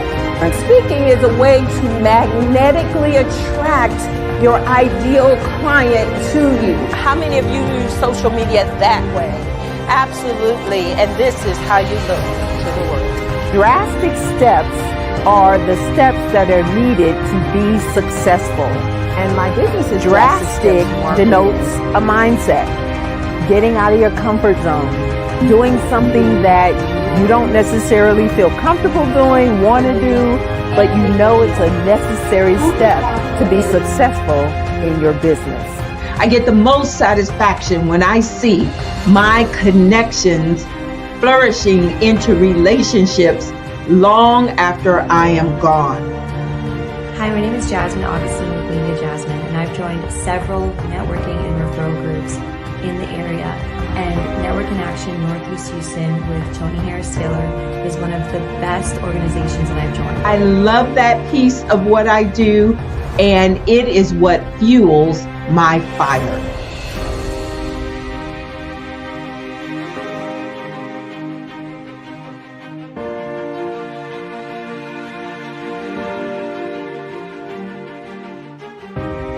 My name is Tony Harris Taylor, saying take a drastic step today for a fantastic tomorrow.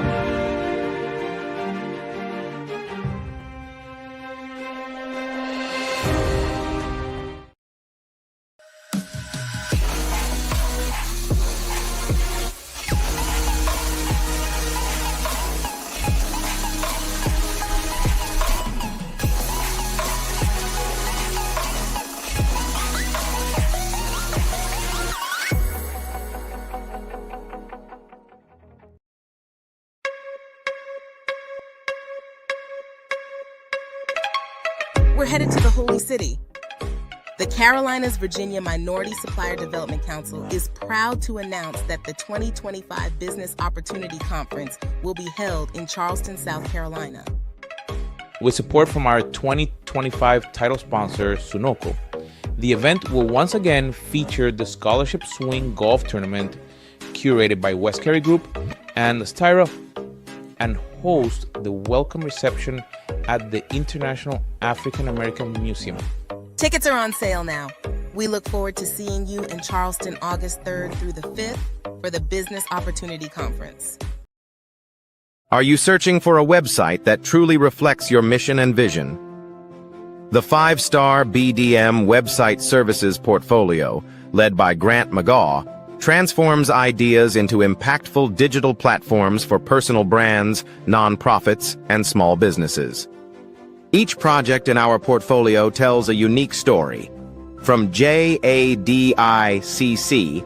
a infection control expert organization with professional polish, to Ekaba World Community, a dynamic hub for events and memberships, and Pink Lotus Project, empowering women with donation and program features, every site is crafted using our Brave branding framework and mobile-first development. Our portfolio is more than a gallery. It highlights project context, purpose, and measurable outcomes. We demonstrate brand consistency, strategic user experience, and deliver results that build trust and drive engagement. A world-class portfolio proves capability, sets you apart from competitors, and positions you as an authority. It is your most trusted sales tool and reputation asset. Ready for a website that leads with purpose? Book a discovery consultation or request a brand audit today.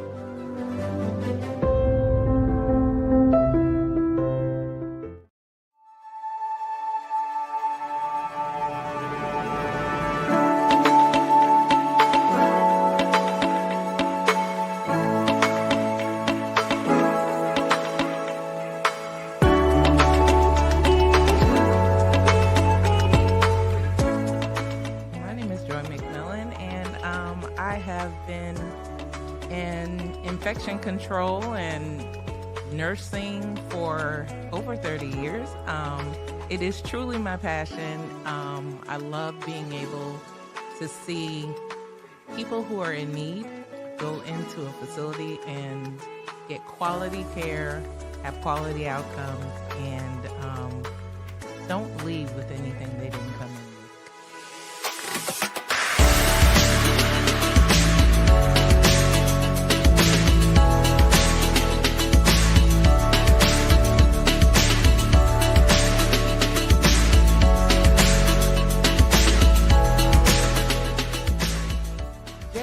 Infection control experts is really about having the ability to partner with facilities, partner with organizations who may not have the resources to be able to make sure their residents or patients, depending on the setting, get the best care that they have.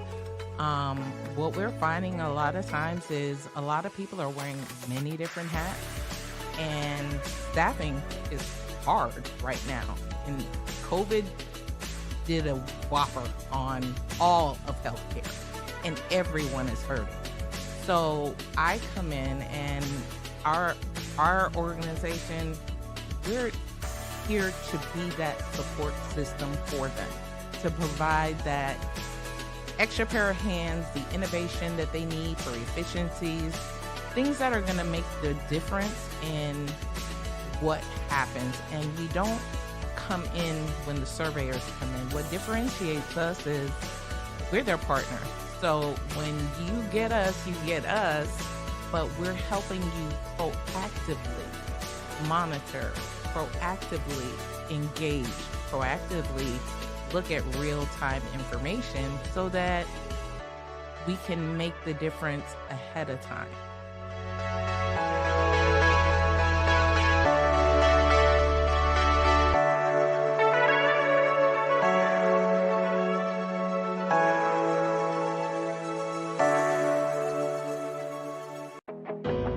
I am Black Business. From the moment I wake until the time I sleep, I am Black Business. I am Black Business. Are you Black Business? I am Black Business. Do you support Black businesses? I support Black business because I am Black Business. Black Business Expo, one of the largest business showcases in the history of Black business in the world. Sign up today at www.blackbusinessexpousa.com or call 919-308-9090. I am Black Business.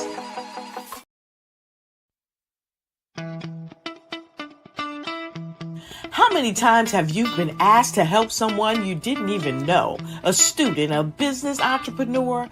Or did you ever even ask, where did they end up? That business, that friend, that entrepreneur. Well, just maybe they ended up in a gang, bankrupt, homeless, or worse, dead. Maybe they turned to crime, drugs, and alcohol. Did you ever wonder? Did you destroy their dream? Or was your life always so easy? At the Black Business Olympics, we started a movement to help students complete. Give them hope and foster success. Help them to leave their dreams of providing laptops, computers, and up to $5,000 in scholarship funds. Today, we ask you to help a student, a business owner, or an entrepreneur to realize their dream by sponsoring them. So buying from them. Consider this. With $1.6 trillion in our Black community, we only ask for a small donation for our students, our businesses, and our entrepreneurs. And you can change a life today. So I ask you, what are you going to do? Sit on the sideline and watch our students in high school be losers, miss out on their dream from lack of resources? Or are you going to donate to the movement and change their future and yours as well? Give us a call today at 919-308-9090. Change their life by investing with action to the Black Business Olympic Fund. The Black Business Olympics, one of the largest business showcases of Black business in the history of the world.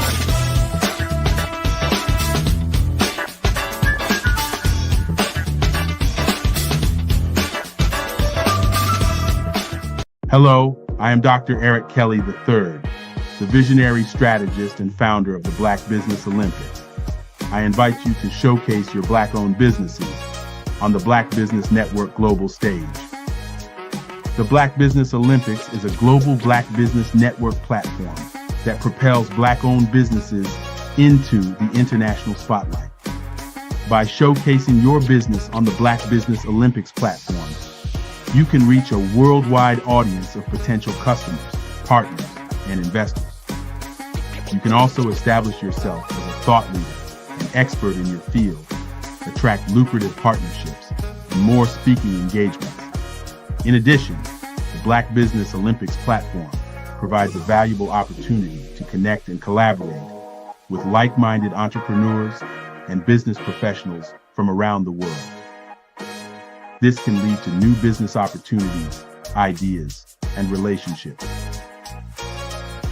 Finally, by sharing your story and expertise on the Black Business Olympics platform, you can inspire and empower others. This is a powerful way to make a positive impact on the world and leave a lasting legacy.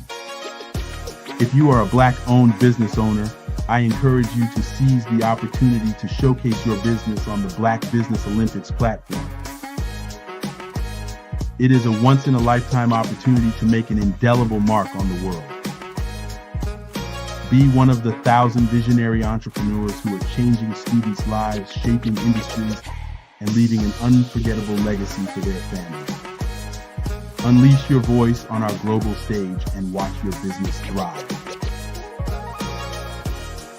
Black Business Olympics is one of the largest Black business showcases in the history of Black business in the world. Yes, the entire world.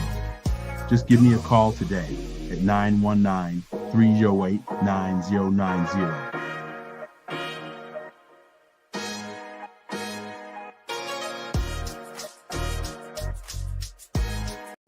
Follow the Brand TV broadcast host, Grant McGaw, as he visits with top executives and entrepreneurs to find out their secrets of success with their personal brand. Follow the Brand TV broadcast host as he focuses on brand development to build better relationships, bring value to your business, relationships, and career. You will enjoy listening to each episode that is tailored to speak to you directly. If you're looking for this type of clarity in terms of building your brand, you have tuned into the right station. Each episode will help you to shape a conversation in the 5-star BDM network of 20,000 professionals and become a springboard for your corporate engagement and business opportunities. Each guest will frame their story in the areas of personal branding, business development, career development, financial empowerment, and technology innovation. Grant McGaw explains why he is the CEO and owner of his own professional career. Grant is an accomplished business leader and entrepreneur who wants to give back to individuals to grow their personal brand strategy. Tune in as he weaves his story about new possibilities, while to you exceed expectations. If you love storytelling, this show will make for fun. 5-star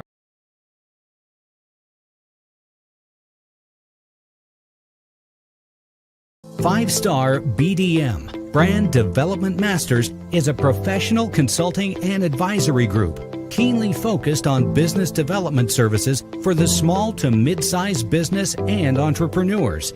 Although every business is unique, they often share business development challenges that can be addressed through smart branding. Services include process improvement and operations, digital strategy and transformation, business intelligence, digital marketing, and personal branding.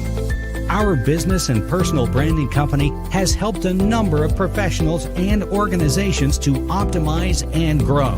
This results in more business, more opportunities, better reach, positive outcomes. Visit www.5starbdm.com today to learn more. I am from Washington, D.C., but I was raised in Durham, North Carolina. I came to Durham when I was about 5 or 6, and then I traveled back and forth to D.C. because it's where my people are from. One of the unique things about my family is my mother, she's also an artist. She does quilting, and she does a lot of artistic things. And then my son, he draws with both hands, his right hand and his left hand, like I do. So that's kind of a family trait. And then my other son, he's a videographer, and my daughter, she works, she's a regional vice president for Sunglasses. When you start out drawing and sketching, you want to continue to explore, each avenue. I do pastels, I do pen and ink, I do painting, I do acrylics. I haven't done oils yet, but I try to do all facets of art. What I say to a lot of times to people is, you can't put yourself in a box when you're an artist. You have to explore. And over the course of my life, I've tried to explore different mediums. I also do sculpture as well. I choose my subjects by the intensity that they have in their faces, or the intensity that somebody is moving, because I do more than portrait drawings. I also do I do abstract, and then I do figurative drawing also. Well, what happened in this particular show is that I started out trying to come up with something that would be a little bit different than what everybody else is doing. So I was working on a Barack Obama show, and they wanted me to do some paintings of Barack. And so what I did was, because of the deadlines, I kind of did it kind of fast. And then I realized when I was doing it fast, I enjoyed it. And so then I started doing other pieces the same way, and I started to enjoy those pieces also. And so I came up with this particular style, and it's a style of lines and colors. And what's interesting is that when I was in college, I did a show called Lines, Colors, and I talked about the boldness of the blacks, the hotness of the whites, and this is how this has come about, later on in my life. And the colors comes from a lot of the entertainers that I work with, where they wear different colors. They don't wear, your plain reds or your whites. They wear different colors, and so that's also another piece of what's giving me the colors. The subtitle of this show is Faces That Speak Life. That's real critical. Faces that speak life. Each one of these pieces is a life source and a life energy that's being put on display for people that are looking at it. I always say in terms of my art, it's not important that I draw them. It's important what you get out of what I draw. I don't try to just draw it because you like it. People wanted me to do prints. I didn't do prints. People asked me to do different people, but the people that I choose are people that make a difference in the lives of people in the world. So the human landscape idea was, again, as I say, the lines represent your emotions, it represents your ideas, and it represents your journey as a human being. And that's why you get the different pieces and the different looks. And as you notice, I try not to do one look that looks alike another look. And that's what's the most important part of this show.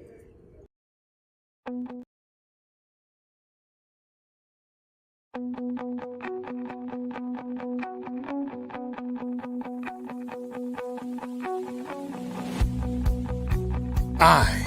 am Black Business. From the moment I wake until the time I sleep. Yes, I am Black Business. I am Black Business. Tell me, are you Black Business?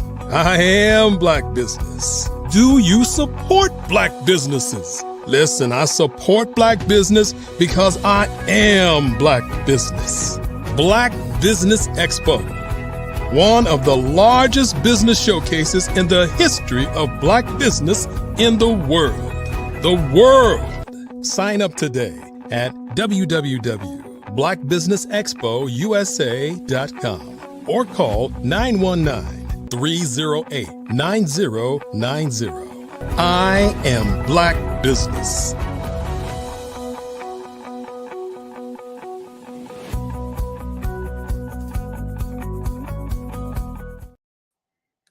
Good day, good day, good day, and welcome to the Black Business Network. I want to welcome all the business owners, entrepreneurs, thought leaders, and corporations. My name is Grant McGaw, CEO of 5-Star BDM and host of the award-winning Follow the Brand podcast and TV series. I am your business moderator for this day on the Black Business Network.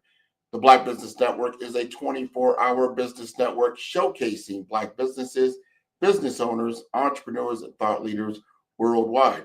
And we have speakers from North Carolina, London, Singapore, Africa, Japan, and cities all over the United States.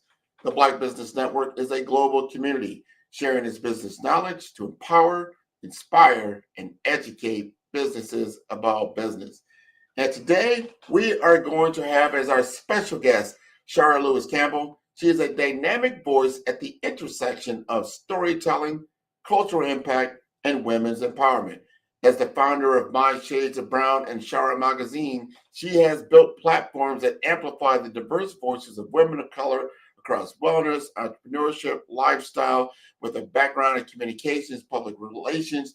She is a powerhouse. She has her own company called Re-Inc. She is an author, a world-renowned author, and she is helping me to develop my own book as we speak at this point. So I would like to bring her to the stage at this point in time, all the way from London, England, Miss Shara Lewis Campbell. How are you?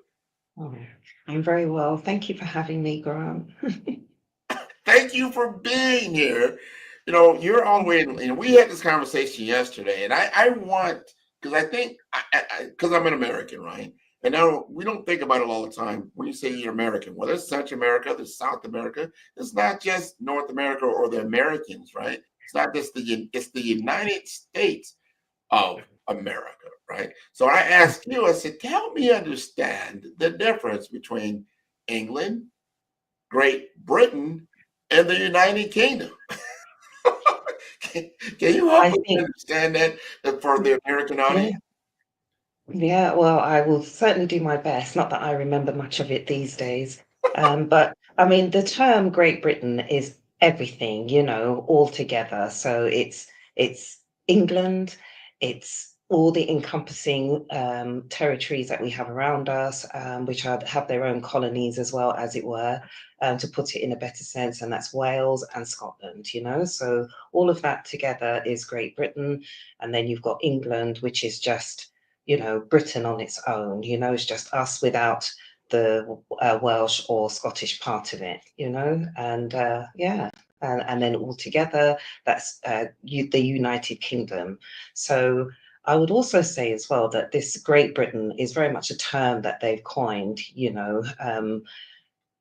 through historically, and that has been very much to do with their history and how they became great, as it were, and I don't think I want to get into a conversation as to how that happened, because I think it would really upset me, to be honest with you, because as we all know, none of it's legitimate, and having lived in Great Britain, born and bred here all my life, I fail to see what's so great about it.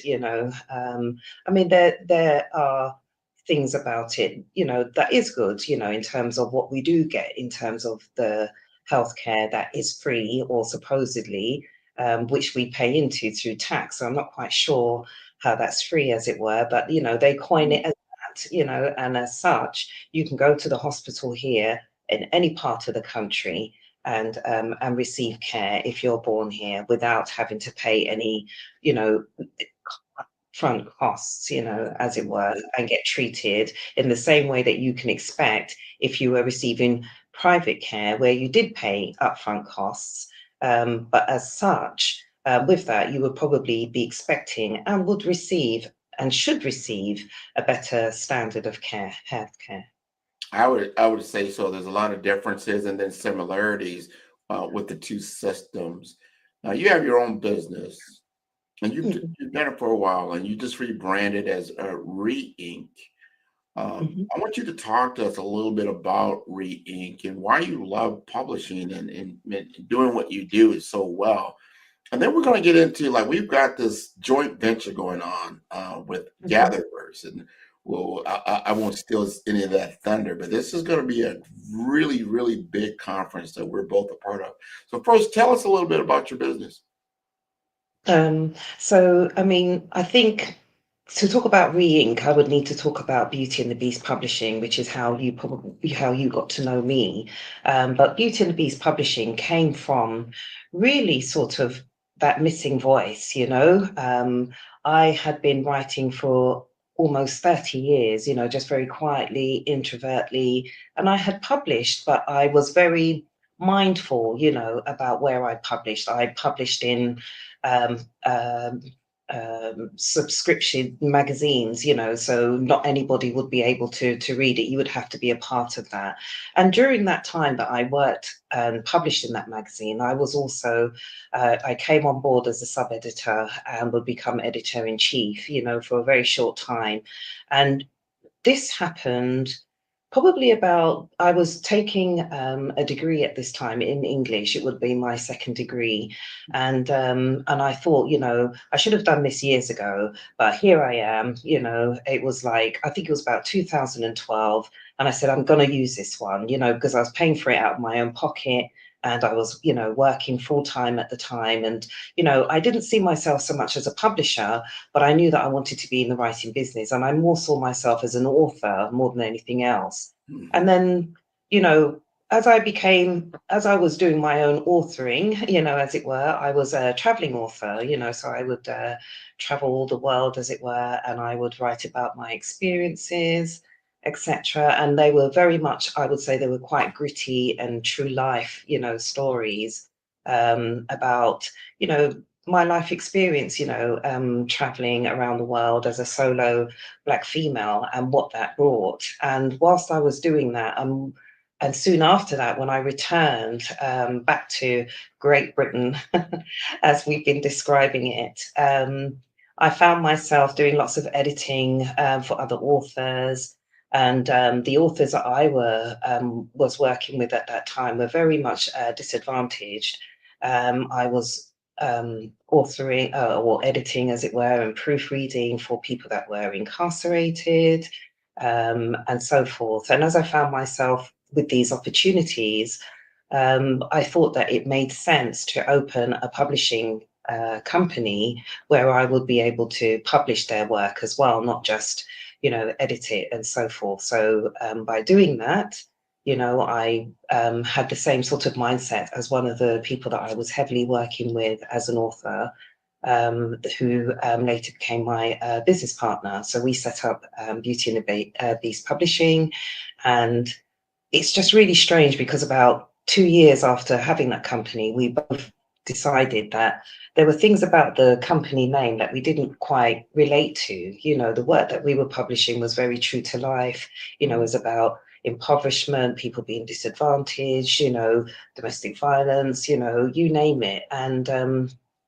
as such, we felt that the the name Beauty and the Beast Publishing, whilst it had brought us all this fortune and this recognition within the industry and afforded us lots of opportunities, we really didn't identify with the name anymore. And we just felt we felt very strongly about it being very gimmicky, and that's not what we wanted for our audience, our writing community. So we thought long and hard about the name. It took us almost 4 years for us to actually go through with it. So here we are today as Re-Ink Publications, and we will never change it. This is it for us. And so we trade as Re-Ink Publishing, and we still hold the name Beauty and the Beast Publishing because I don't know, we're very sentimental about it.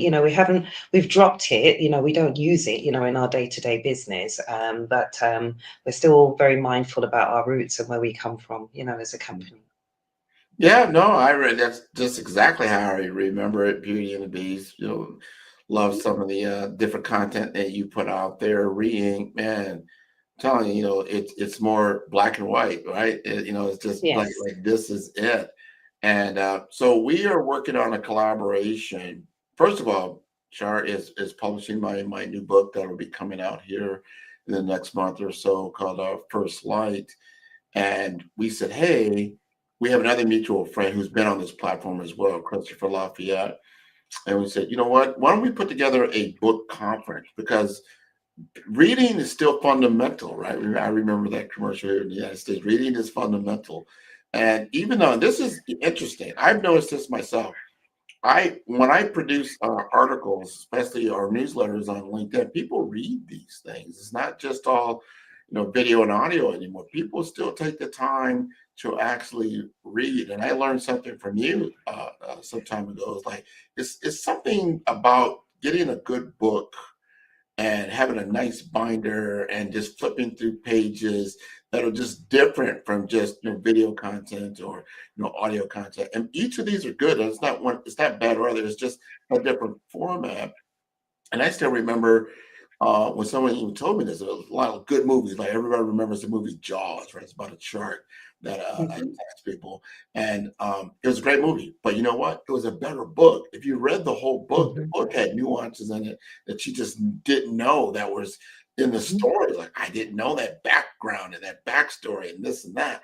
It was just more to it. So a book can be very, very influential, creative, visual.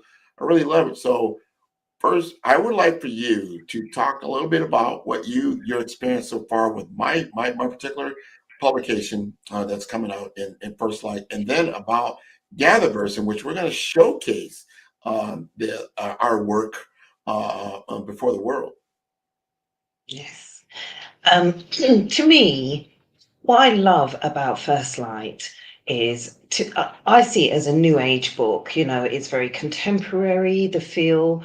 What I like is that it gives the message and also tells a story as well at the same time. So the two elements very much support themselves, and you can see how it interlinks. The great thing about First Light is that it's also a reference book as well. So, you're not just going to read it and put it to one side. There's going to be things that resonate with you. There's going to be parts of the book that you're going to need to go back to, to re-reference things that you've read before, that you've highlighted, that will really ring true to you in terms of leadership and where you are in this brave path, and where you need to be, if you want to stand out as a great leader. So I think that the book within itself really sort of will resonate with audiences, far and wide, because of those elements. I also think what's really great about First Light is that whilst you're reading it, you realize that there is a thirst for more. You want to learn more about the person behind, the storytelling, learn more about the author. And thankfully, you've written that second book, which allows us to do that. And that book also further supports the first book. And there's very few books I find these days that actually work within that kind of sequence. And that's why I think it's just a fundamental book that needs to be on the shelves, and that people need to really invest and get this knowledge. I'm not sure if we've lost you there, Grant, but I'm here. No, I'm And we're here. I'm speaking here. about I'm your here. I'm book. here. Thank you for that, that overview of First Light, the brave path to leadership. And and everything that I intended, for the book to be, you kind of highlighted. So it's a great story. And so you listen to it, it's some intrigue in it, right? A lot of intrigue, a lot of great Yes. characters that are there. But at the same time, it's teaching you something. It's teaching you Yes. about leadership and career development and what's necessary and what's needed. And to your point, you can go back to it as as a workbook, more or less. Yeah. Oh, okay. All right. I understand. And we've got it. Oh, man. I was just talking to Dr. Kelly about the fact that the people that have already endorsed the book, that have written forward for the book. I talked about brand mastery before.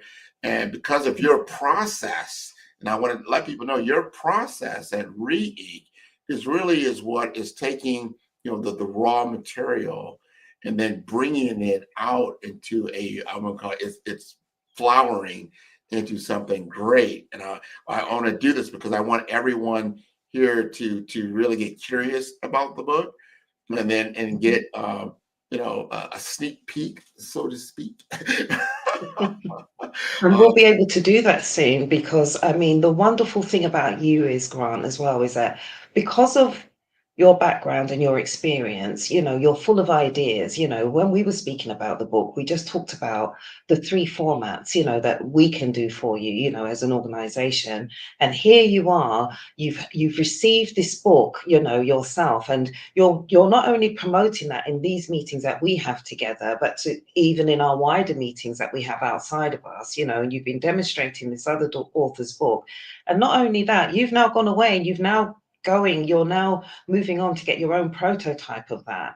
And that's something that I didn't envision us doing. And seeing that come to light as well or to life is just absolutely fantastic, actually, and quite phenomenal. So good on you, for stepping outside the box with that. And I think that is going to help to really endorse the book. It's a wonderful gift as well, an additional gift. And I know that you'll be imparting that on as well to those that have contributed, your little community that you've grown, through bringing this book together. So I know that lots of people will be receiving those, and and the investment that's gone into that is definitely worthwhile. Well, and I'm glad you brought that up. And so the audience is like, what is it? What are we? So we're going to have a special edition for the book. And I'm going to gift the book to certain individuals, right? And it's going to be beautiful. It's going to be a very, the bind is going to be great. It's going to be embroidered, and how it's going to look and feel. And it's being made by a special team.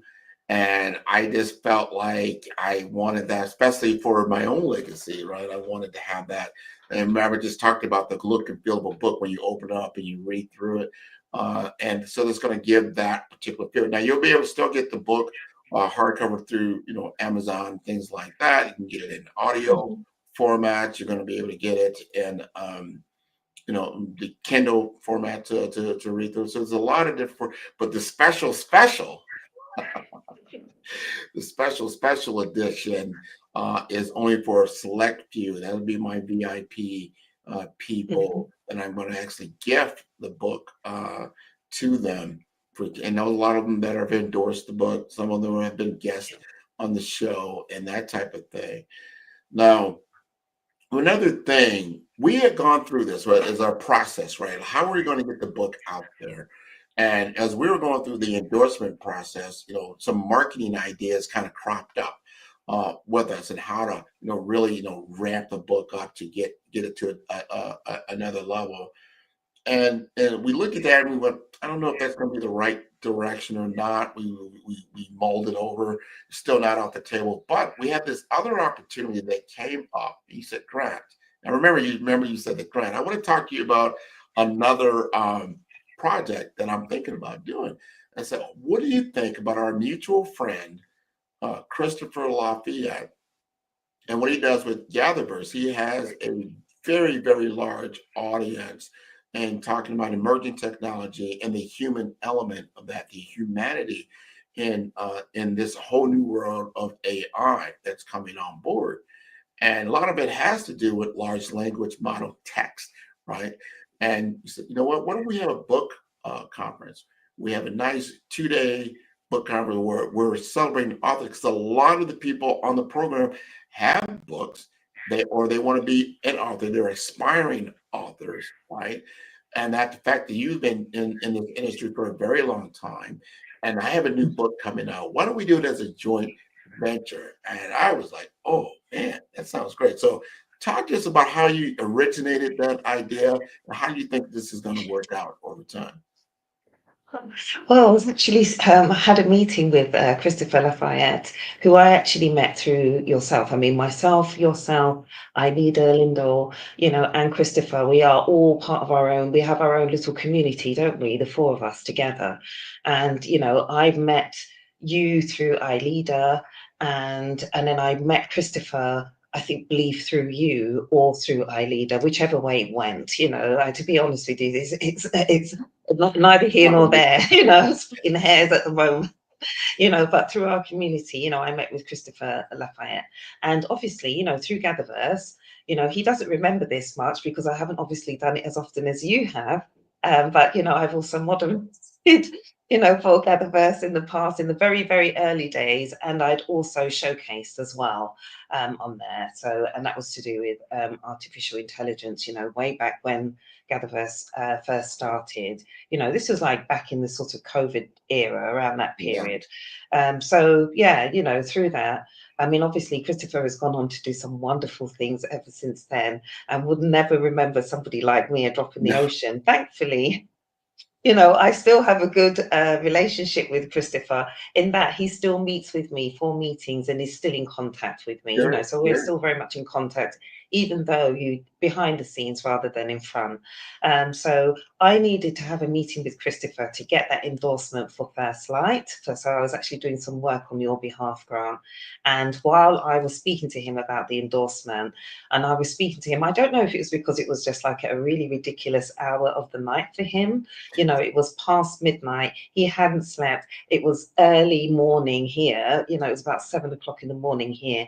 So while we were there sort of, talking about the endorsement, which obviously goes without saying with Christopher and you, anything Grant wants, Christopher does, no problem whatsoever. And, then whilst we were speaking, he was telling me, this idea just came to him about, he said he had never done a book summit, and, who better to do it with? And then whilst he was speaking to me, I'm kind of like, was really getting it, and was really understanding. And he was talking about us doing that small sponsorship, which I'm not sure if it's a small, I mean, it is, in some respects, but it is still notable.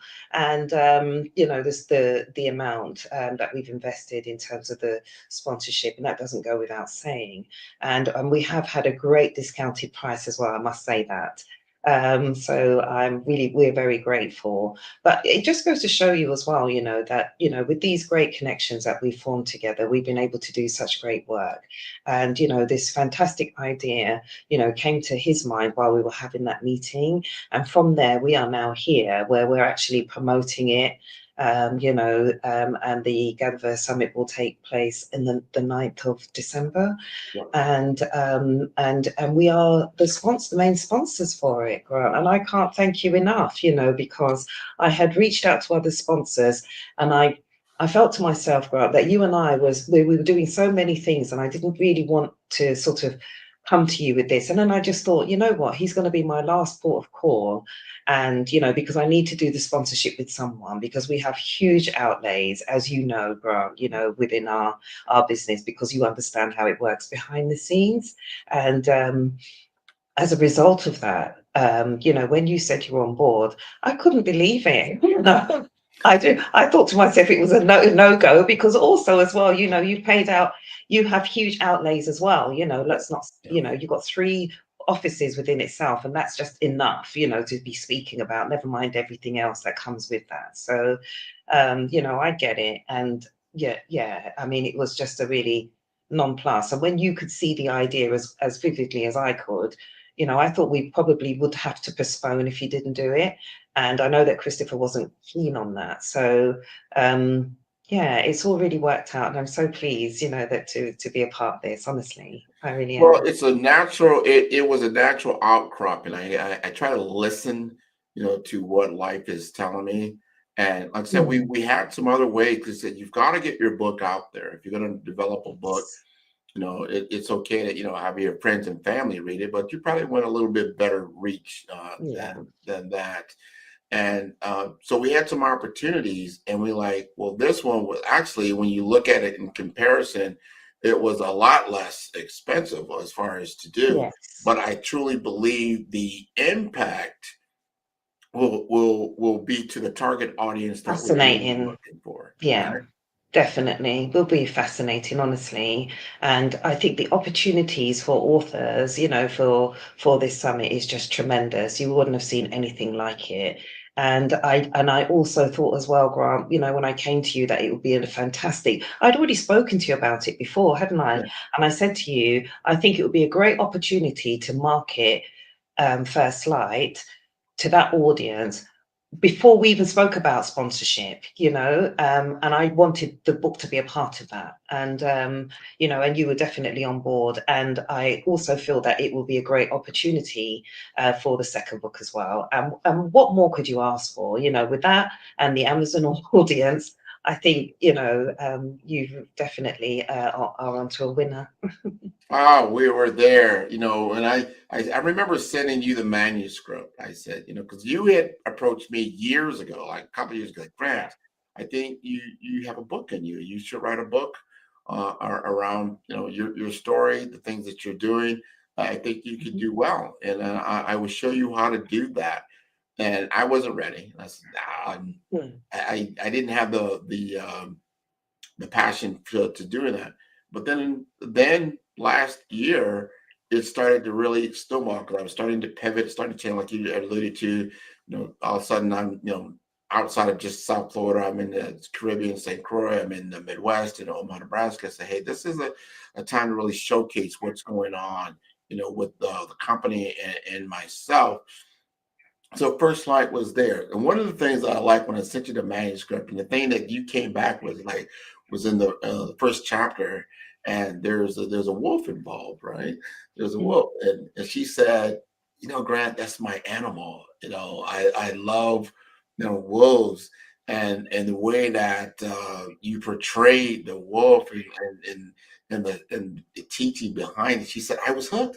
Yeah, she said, now this is somebody I respected her. She wasn't just, obviously, just because we're friends, just telling me, no, this was a good thing. She said, no, and she was intrigued by, what was written. And she said, I think I want to work with you on this project. We're gonna take this to another level because it teaches some good lessons. And I'll just tell people, a little snippet that you overcoming fear, because brave, right? The brave path. What is bravery? Is really the path of overcoming fear, especially in the light of great peril. And most people are in some type of peril, whether it's in family, whether it's in business, whether it's in health, right? Or finance. There's some kind of peril that we all typically we find ourselves in. And when you have a blueprint, a strategy, a way of facing your particular challenge, your particular fear that's there, it can be a lot smoother ride. It can get you to the other side because it gives you confidence. Now you have confidence, because if you face your challenges without confidence, it's going to be hard. And instead of taking, and just paraphrasing, it might take you a year to get through the particular challenge. It could take 10 years, or you maybe never really overcome the challenge. It lingers for a long time because you haven't faced it with confidence. And then now it can pass on, and then you're becoming this new reality within yourself. And you have to dig deep You got to dig deep within yourself to come through these types of things. So I try to bring a face to that challenge, to understand you're not alone. We all have to go through these things, but just like in true life, you are born by yourself and you will pass by yourself. Certain things you have to do as an individual that you've got to then muster the moxie, so to speak, to overcome. And so that's why I feel that the book will have mass appeal, because most people will be able to identify with that. It's not so nuanced and niched in a way that it doesn't, oh, well, that doesn't, reflect my life, or that doesn't really, resonate with me. As I stated, I think most people are going, or you will go through a challenge, whether minor or major. And when you have a way of identifying what that is, and then mustering the strength to meet the challenge, that you can go forward. And that is what First Light is all about. It is a series of challenges. It is a series of challenges based on the fact of a goal that the protagonist has set for themselves.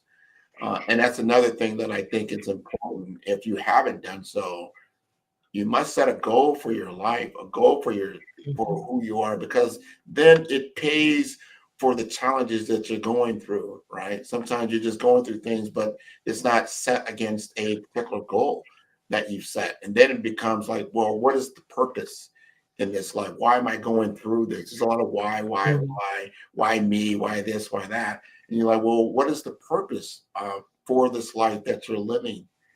And can you articulate that?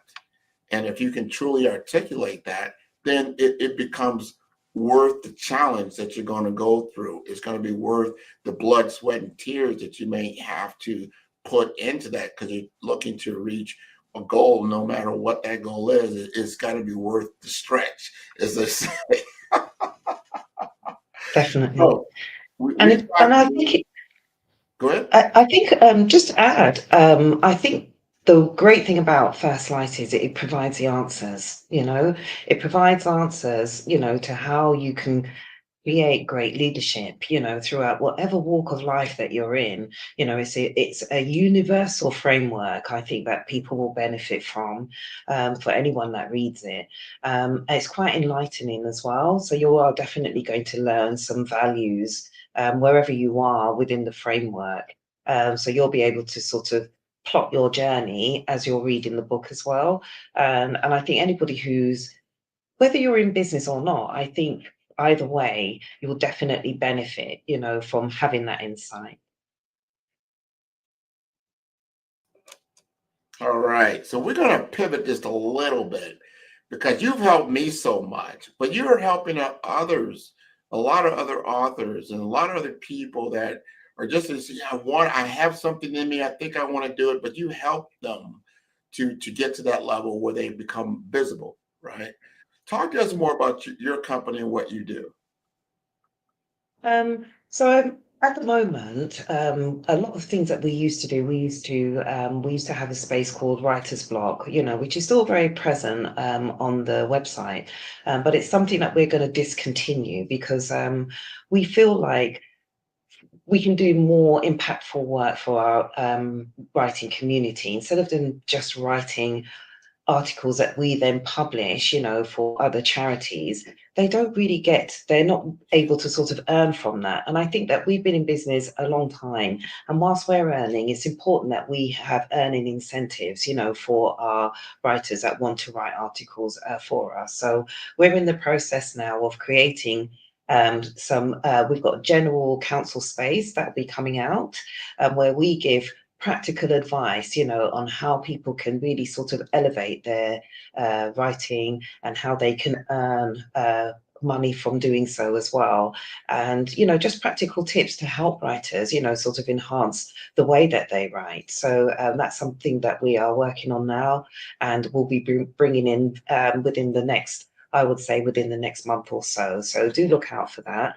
We are going through a period of change. We no longer do self-publishing in the way that we used to. So we are a bit more, I wouldn't say fussy about it, but it's more of a bespoke service, rather than just putting authors out there because, they want to air their voices. We want to work on their manuscripts and making sure, that they are of the standard that they need to be. I mean, we've always done it, but we just want to make sure that the writers that we're working with are serious about the writing that they're doing. We only want to promote the best writers that we can, because it does take a lot of time, for us to get these books out, as Grant, having worked with us. So, and we're also working more within the traditional space as well, where there's not an initial outlay, but there would be, once those contracts are in place, in terms of traditional publishing. So that's something that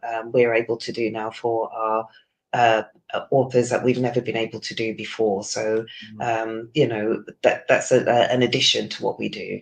We're also doing lots of, we call it Literary Republic, where we actually review books as well. So books that we're reading that we thought that were impactful, we're also writing about those as well. So we're bringing a lot more awareness, to the books that we're either reading or books that we've published, that we feel that authors need to know about, So yeah, lots of that. But our core work will really be within the manuscript. That's what's going to really resonate. That's your finished product, and that's where we are best. In terms of the work that we produce. So in terms of our editing and our proofreading and our formatting is where we're best at, and where we used to do book covers, although we still have the skill, we feel that it's better that we outsource that work. It's not something that we really enjoy doing. If there is it, and again, it'll be something that we do on a bespoke basis, because we need to sort of be able to elevate, in what we do. We do so much for the community, but often is the case that we're not being heard now because we're not able to work on our own work as well. So it allows us to really structure the work, the services that we provide, so that we're able to sort of work on our own pieces as well, in our own projects. I got a question for you, because now we're in this AI environment, artificial intelligence, large language models. You can generate content in seconds. How has that changed the proofreading, editing process that you're in? Someone submits to you a manuscript, and you can probably tell them in a few sentences, "Oh, this is completely AI generated." And I want you to help us understand between AI enhanced and then AI, completely generated, and then the human element, because you probably see all these different things. What's your view on that? I mean, I get that all the time. I mean, I've even had, just putting AI to one side for a moment, I've had people send me what they feel, what they may have enhanced in terms of their own screenplay, and then tell me that's a book. And I'm telling them this is a screenplay, and that comes just from experience, and they are so shocked that I've been able to sort of decipher the two, and I've sent it back to them, because they don't want me to do the work. They want to do the work on it because it's their book, and I promote that. I mean, it's got to sell a book more so than the author, because it's their work. However, don't ever try to pull the wool over my eyes, when you're presenting a manuscript to me to tell me this is completely your own work, because I think in terms of AI, it's very evident to me when it's AI generated. There is no deep emotion. There's lots of things that the manuscript will be lacking, and it's not even presentable that we can even sell it as a standard. We might be able to get away with it as a synopsis, and they wouldn't even read a whole manuscript, so that would need to be condensed. It's very evident to me when something is AI generated from when it's not. And I just think it just comes with, maybe because of the fact that I worked in a period when there wasn't any, AI, or it was limited, but it wasn't used in this way. So,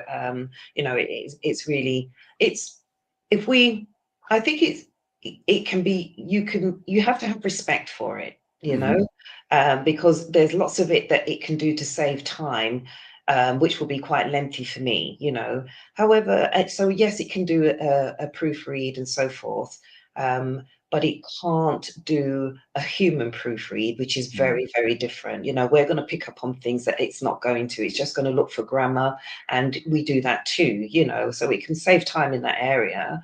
And again, it depends on what you're looking for, you know. We work with the American standard and the English standard. So, you know, it might be able to pick up some of that, but, you know, a lot of the AI stuff comes from America. So it's all of that standard or predominantly. So, you know, there's lots of things that AI cannot do. It cannot evoke emotion.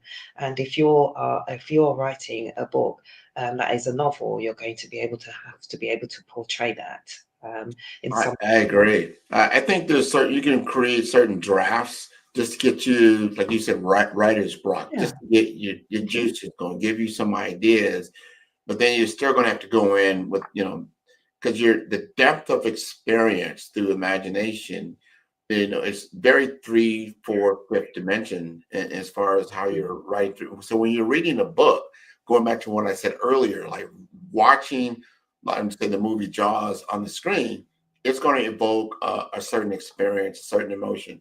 But reading it, I felt like it was even deeper, had way more depth to it. And that takes an author to be able to create color and sound and all these other things that is really a reflection of the human experience, the human imagination. And to your point, remember, AI is not it's analytical. It's a computational model, right? So understanding what it is and where it comes from, it's very statistical in what it does.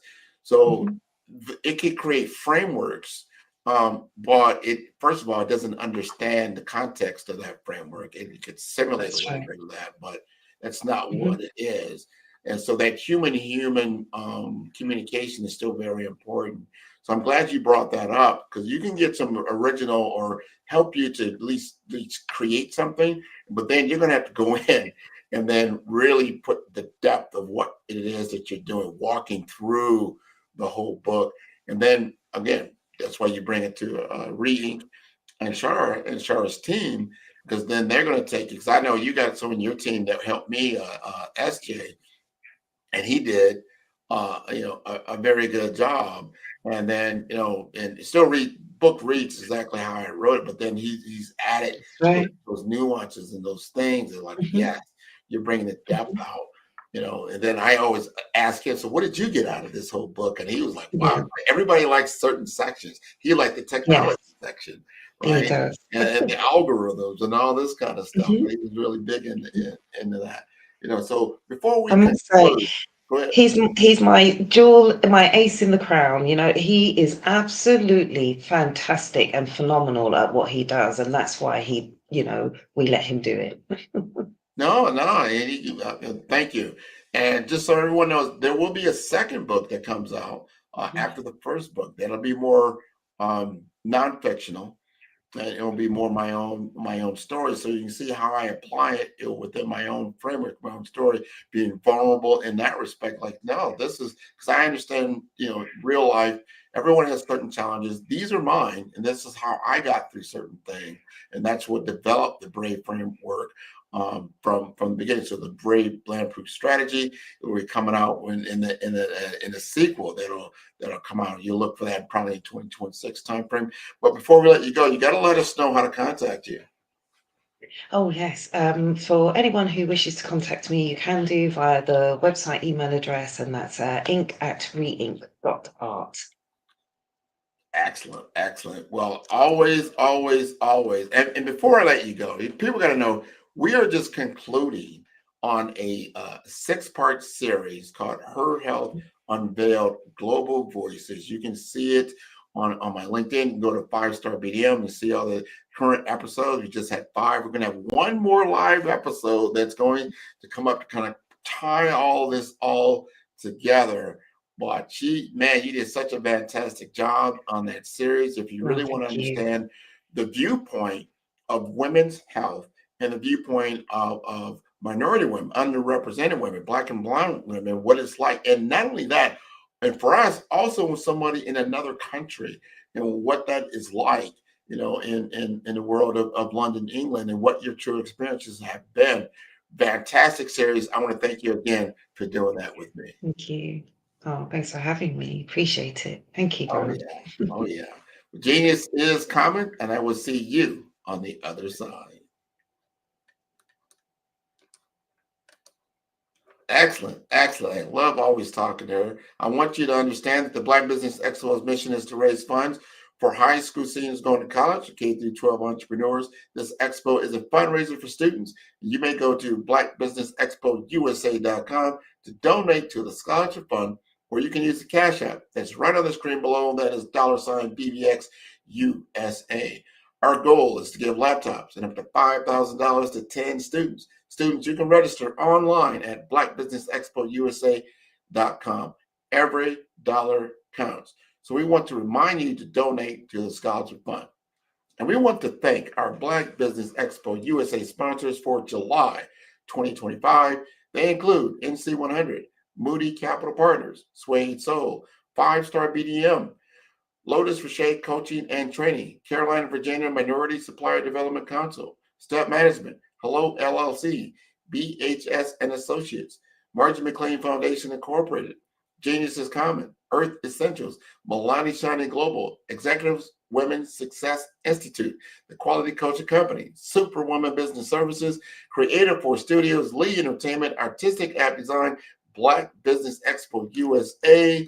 Genius is Common, and I will see you on the other side.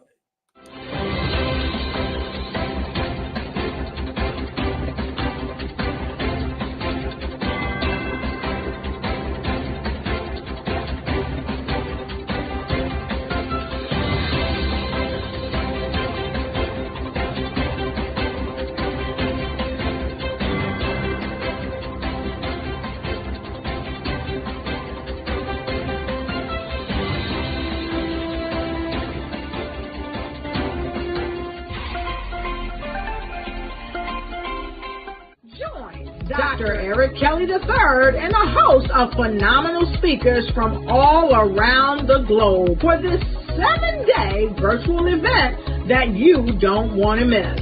The mission of the Black Business Expo is to raise scholarship money from kids all the way from high school all the way from college. The Black Business Olympics is one of the largest Black business showcases in the world. It is an opportunity for businesses and companies to showcase their businesses globally. We are going to be giving away laptops up to $5,000 away to students.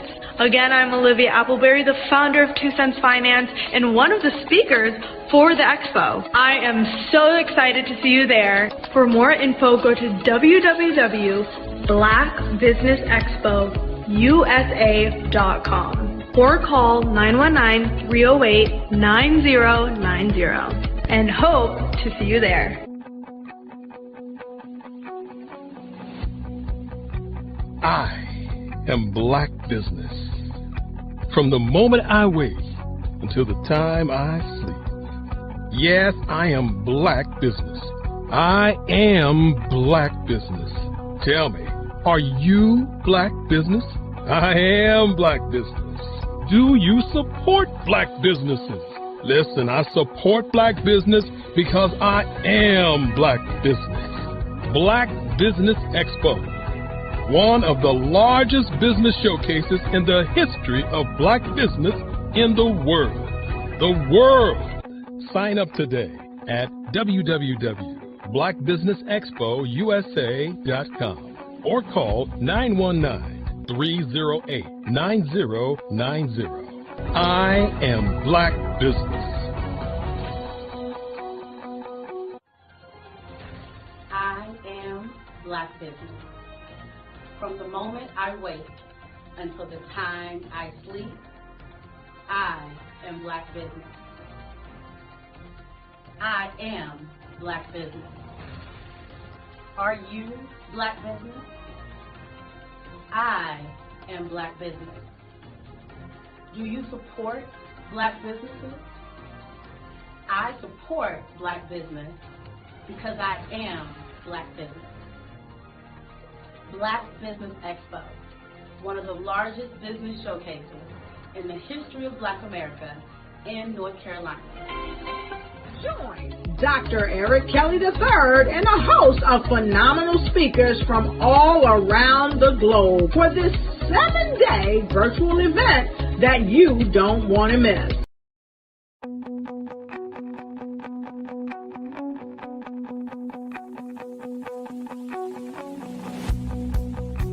I am Black Business. From the moment I wake until the time I sleep. Yes, I am Black Business. I am Black Business. Tell me, are you Black Business? I am Black Business. Do you support Black businesses? Listen, I support Black business because I am Black Business. Black Business Expo, one of the largest business showcases in the history of Black business in the world. The world!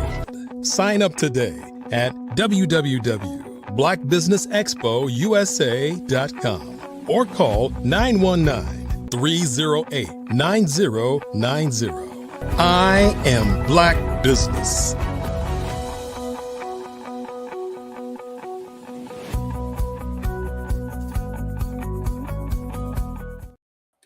Good day, business owners, entrepreneurs, thought leaders, and corporations. Welcome to the Black Business Network. My name is Grant McGaw, CEO of 5-Star BDM and host of the award-winning Follow Brand podcast and TV series. And I am your business moderator for this day on the Black Business Network. The Black Business Network is a 24-hour business network showcasing Black businesses, business owners, entrepreneurs, and thought leaders worldwide. We have speakers from North Carolina, London, Singapore, Africa, Japan, and cities all over the United States. The Black Business Network is a global community sharing its business knowledge to empower, inspire, and educate businesses about business. And I want to bring to the stage today, we're talking about Bernadette Albury. She's a powerhouse in healthcare leadership with over 2 decades of expertise in revenue cycle management, regulatory compliance, and operational excellence. As a strategic innovator, she has overseen projects exceeding $50 million, driving measurable results through data analysis, risk mitigation, and third-party vendor management. Bernadette currently serves as the CEO of, Gateway Healthcare Solutions, and she's written a new book, and she's coming out with this book to teach us all a little bit more about her expertise and how we can all get better at healthcare management and leadership. So I'd like to bring her to the stage. There she is. How are you doing, Miss Bernadette? Hi, good morning. How are you?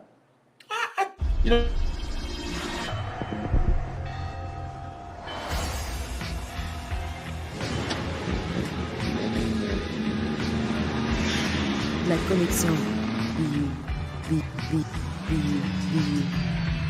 La connexion.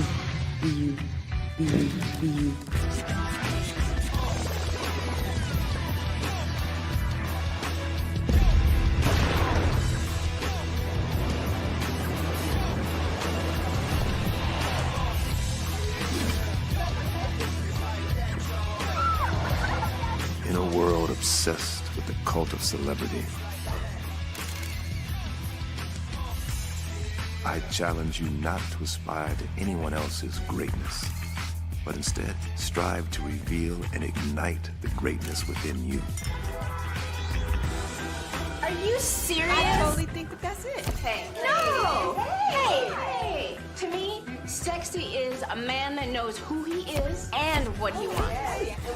He's comfortable. You look at him, you see him, he's just comfortable being himself. And you're like, baby, be you. Be you, baby. Just be you. All right, there she is. So, Miss Bernadette, first give us a little bit of background on your history in healthcare And then I want to have a candid conversation around the book you wrote and why you wrote it. Yes. The reason why I wrote the strategic blueprint for healthcare practices, because I noticed a lot of healthcare providers struggle with their front office. A lot of them, they have the front office staff, but they were not knowledgeable about revenue cycle management, which is the collections, the verification process.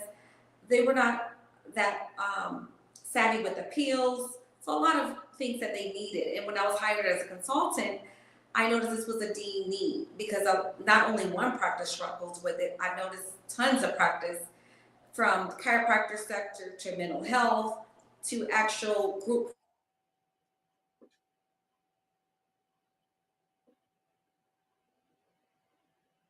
Is that me?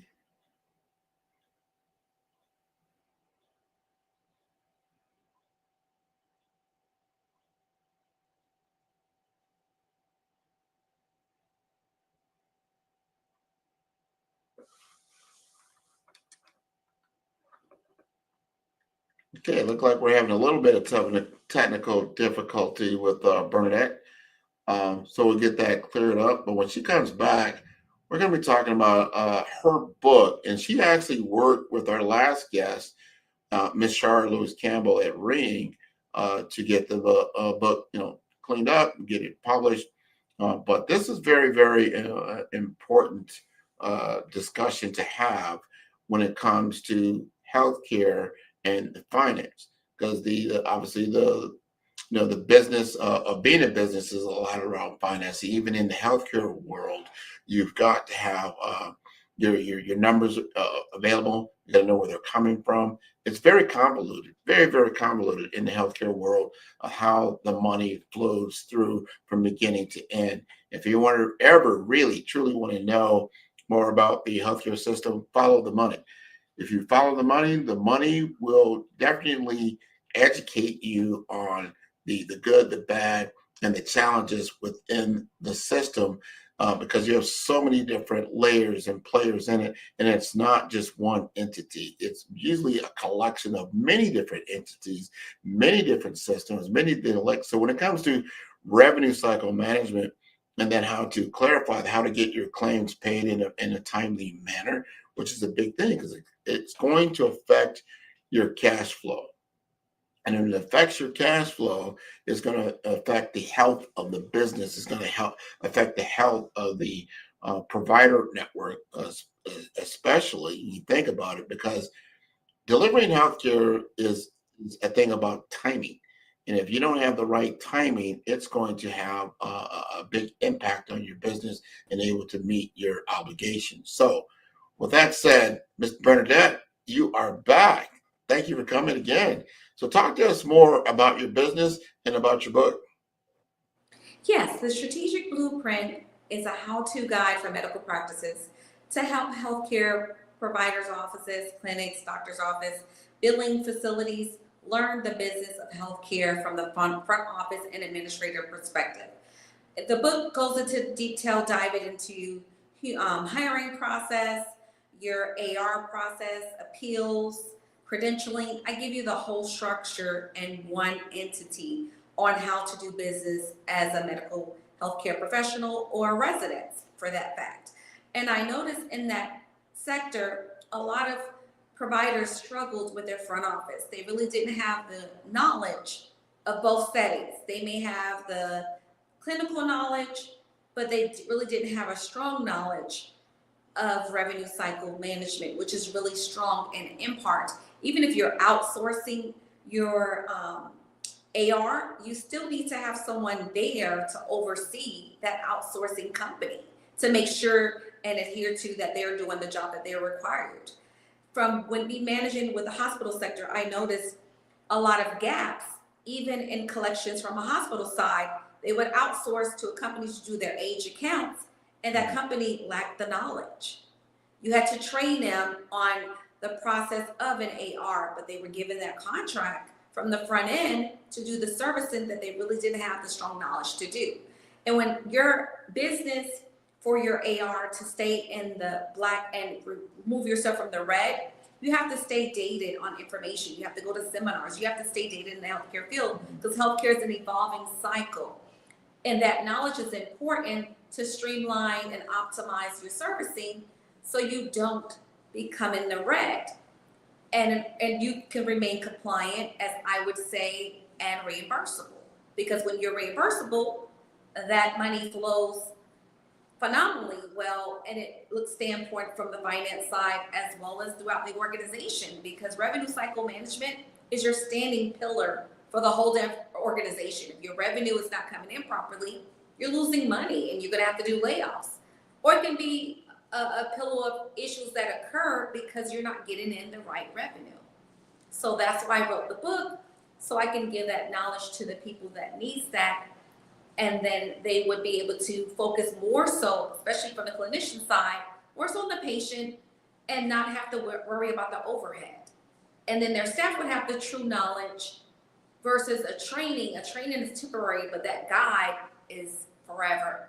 Because even if trends change, the process is always going to be how to gain that reimbursement.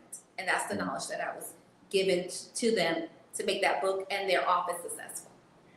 Now, as far as who the book is it for administrators? Is it for people that are working in the finance department of a healthcare facility, whether it's a hospital, a skilled nursing facility, assisted living facility, maybe all of the above? Or and on the other side of the ball, is it for the payer world, being the insurance companies? I mean, who do you think that the book is for? Maybe it's for both. I'm not sure, so I'm going to ask you that.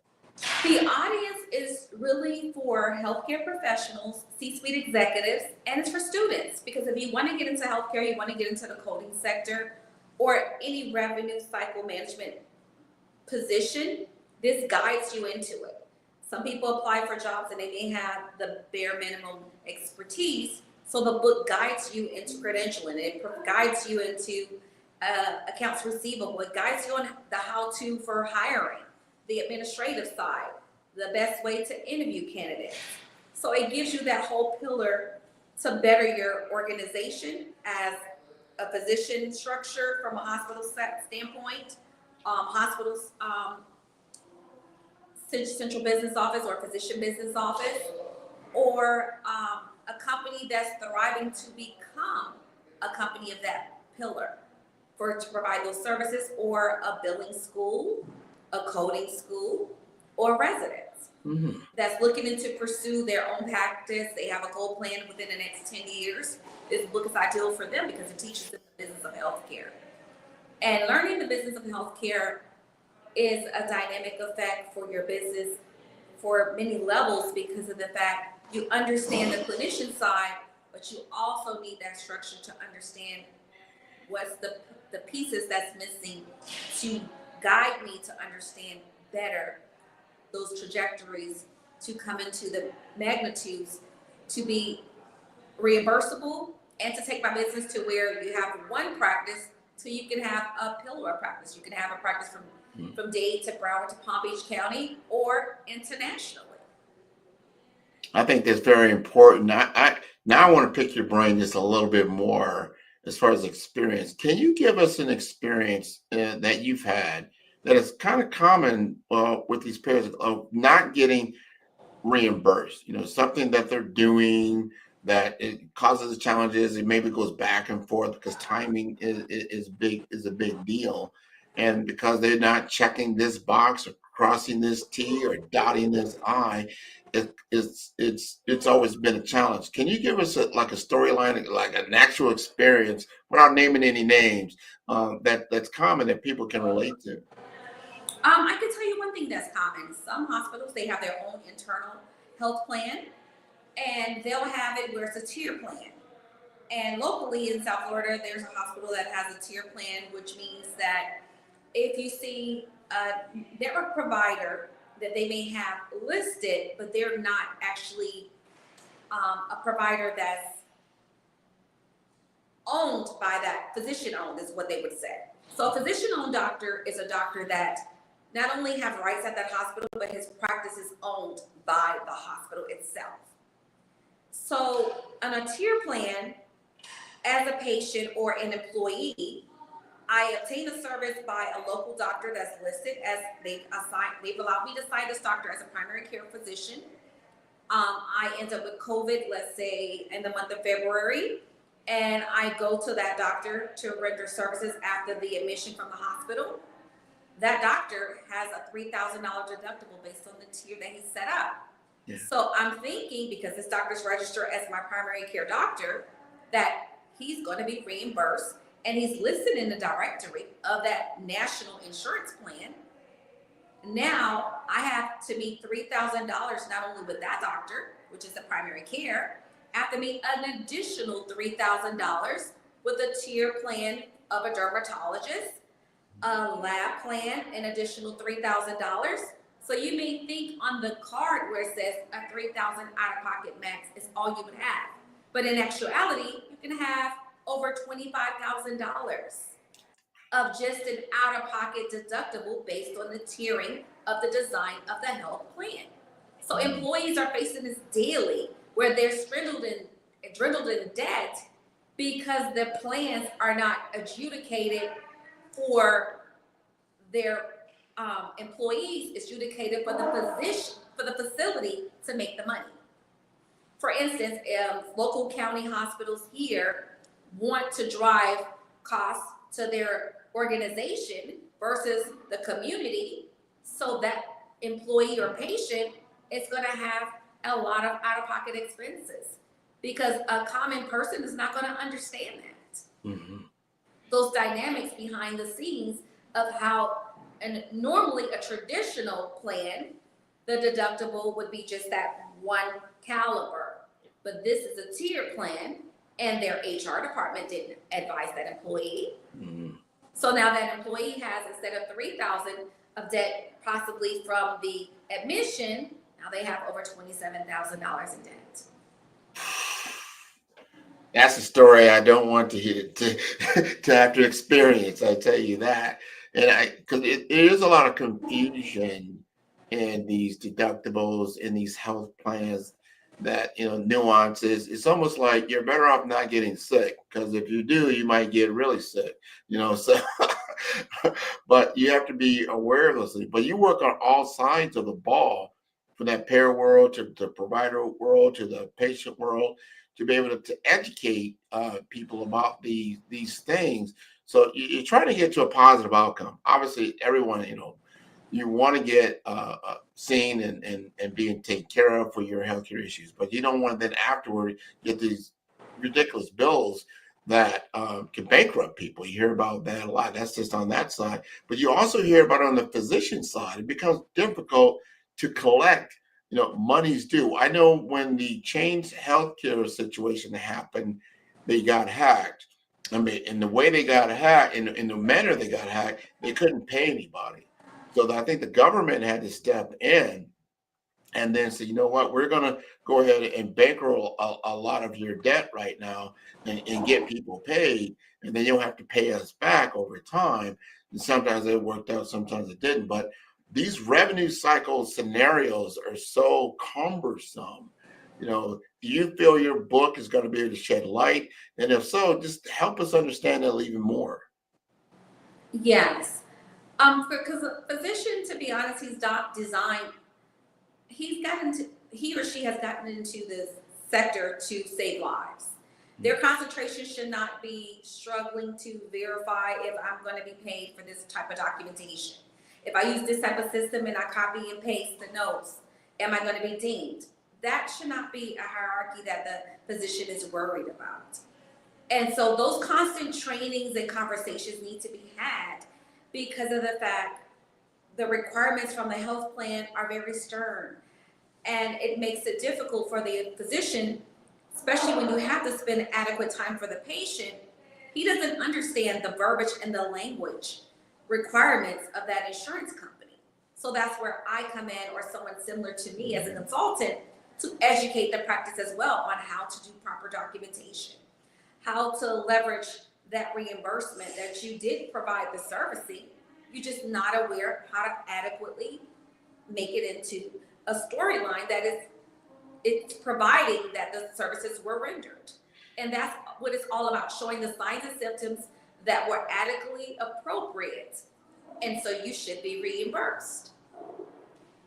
Let me ask you this, because now you've written the book, you've got it out there from your own lens. You're not, an author, like you're not producing books a lot. This is your first foray into producing a book. What did you learn through this whole process? I learned that even though something is difficult, you're still able to turn it around and make a betterment for the community. To alleviate that stress, educating that person the best possible way, but even if you're using real life scenarios to bring that projection into perspective, it makes it easier no matter how many ways you have to dissect to explain it on the level for them to understand it, so they can grasp it and feel comfortable. And once you're comfortable, you're able to do your true niche and gift and flow, form, and soar, and you're able to provide more servicing for either the community, to do more outreach servicing. It makes life much easier when you're able to tap into that and help someone for the betterment of the community. I love that. Well, I'm glad you learned a lot. I know I've learned a lot through my experience. And people don't know is that Burnett has been one of my clients for, I don't know, maybe the last 2-3 years. And we worked through her entire brand process.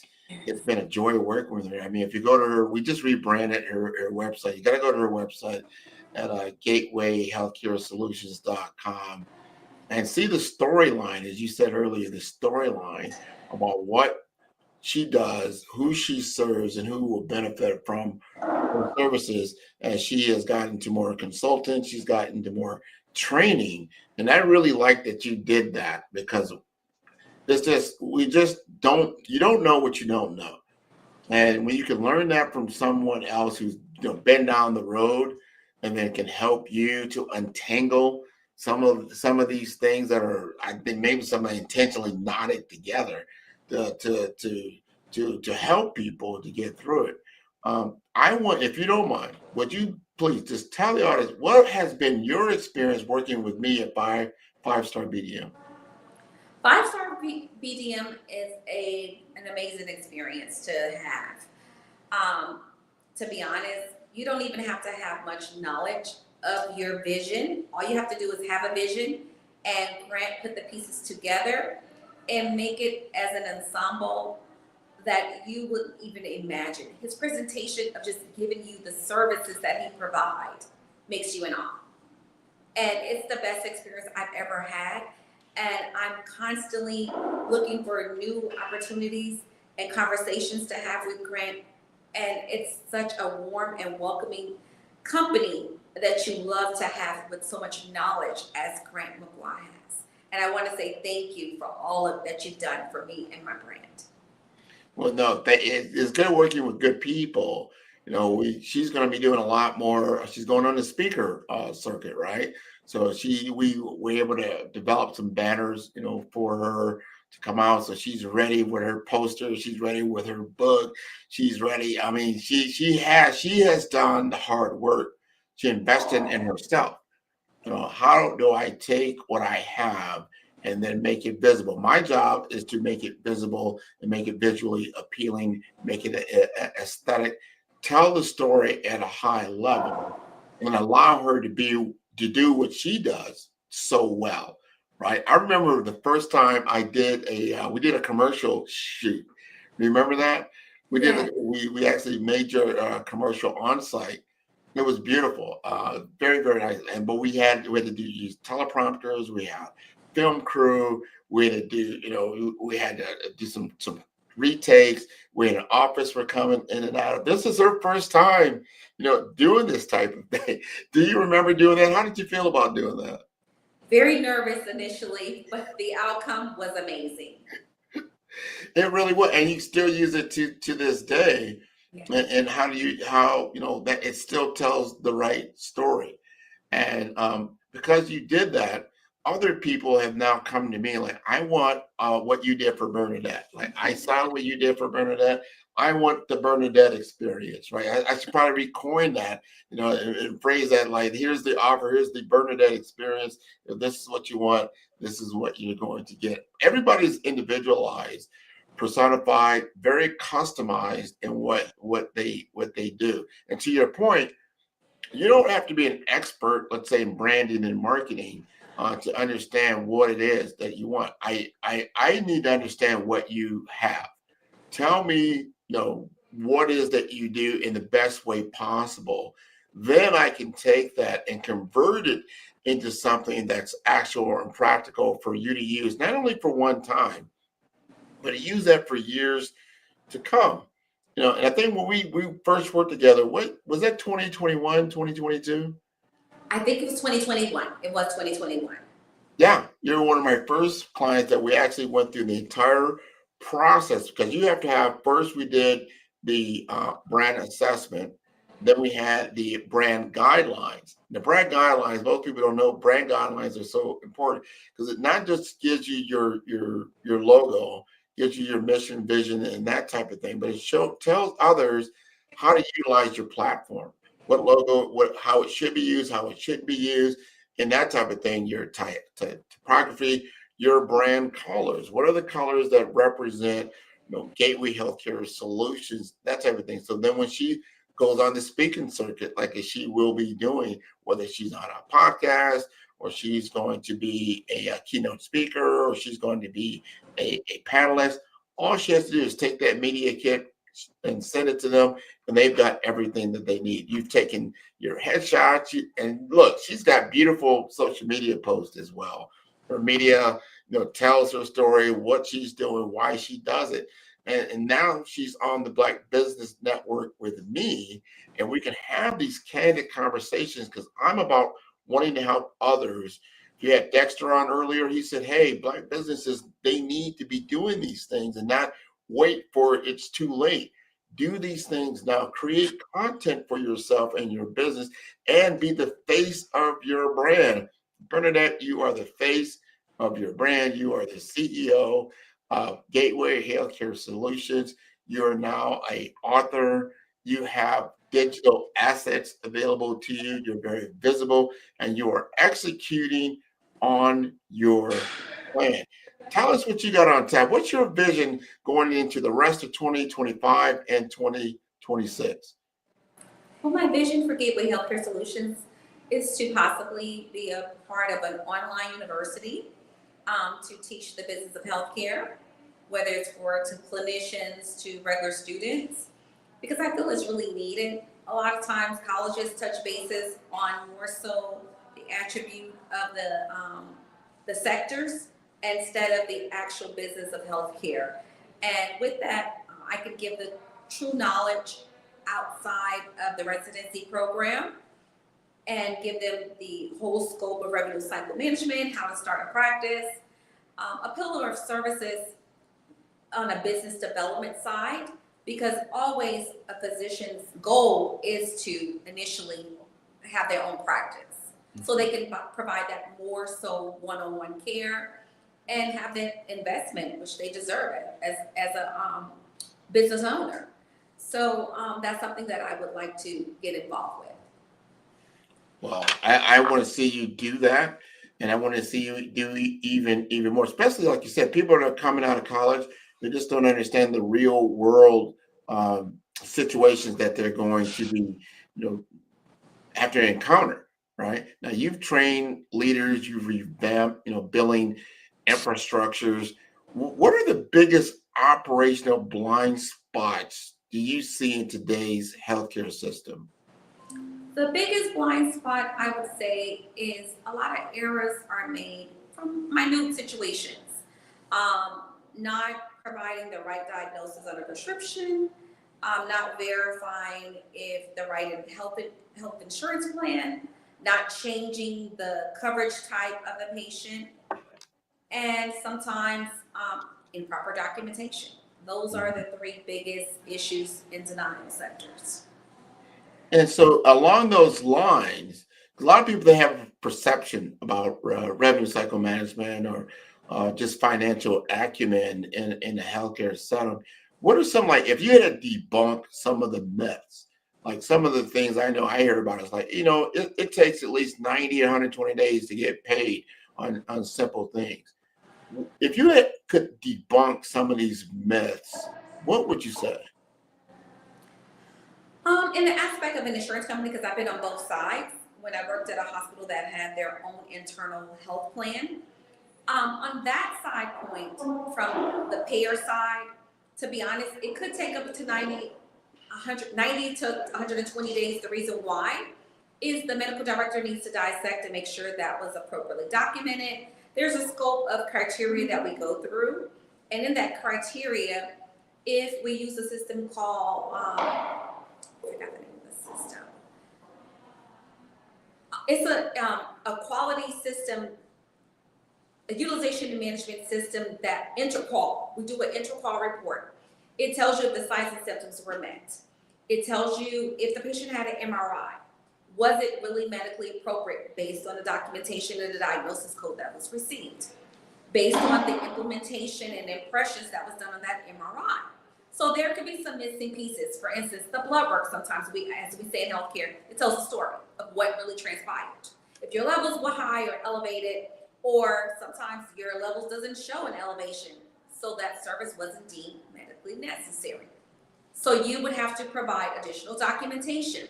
With that additional documentation, those records and documentation possibly could be asked for the previous 3 to 6 months. So to determine if this was medically appropriate, maybe there's something on the impression that wasn't properly documented, or maybe they used a previous impression and did a comparison on it. So there could be various levels to why that review, but with something of those examples that I just expressed, that could be reasons why it took 3 to 6 months to determine that prognosis, if it was valid or not. That's it. So if you have good, if you're business, if you're savvy in business and you have a better understanding of the compliance and regulatory practice that has to be done, then you could probably shorten that cycle, right? And things of that nature, or make sure that you're fully reimbursed. That's the other thing. You go through that whole thing, and then it takes 90, then you finally see the check, and it's short. You're like, well, what happened? And then, I don't know, do they give you a better explanation or not? But hey, you want to get your full dollar worth, right? Correct. And that's why you have to make sure, like I've had a client before, it was in the dental world industry. That client had someone in the office doing his dictation because he had an overwhelming of patients, and he really didn't understand the documentation world. So that person was doing the documentation as needed based on their timing, and they had submitted the claims to the insurance company, but the documentation was done after. So technically, that is considered fraud. Your documentation has to be submitted and performed, should be within 24 hours of seeing that patient. So if you submit it to the insurance company as if it was documented, and that EMR system has a date stamp. It tells when you went in, when you documented, when you edited, whatever you did. So that insurance company did an audit, and when the client came to me,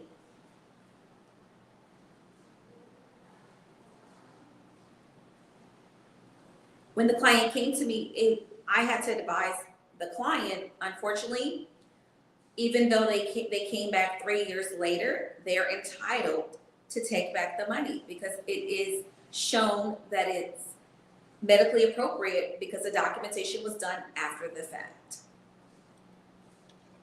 All right. So I like everything you've told us. I want to take one more minute, and I want you to tell us in just a moment or so, why would I need to hire you as a consultant? What am I going to gain by that? What you would gain as a consultant, I handle providers or clients' pain points. When they're trying to create, for instance, an HMO plan or a TPA, which is third-party administration, which is similar to an insurance company, but at a lower scale. Those pieces that are missing, that's what a consultant provides. They provide structure to your organization, they provide solutions, and we provide a synopsis for your story and your brand to flow.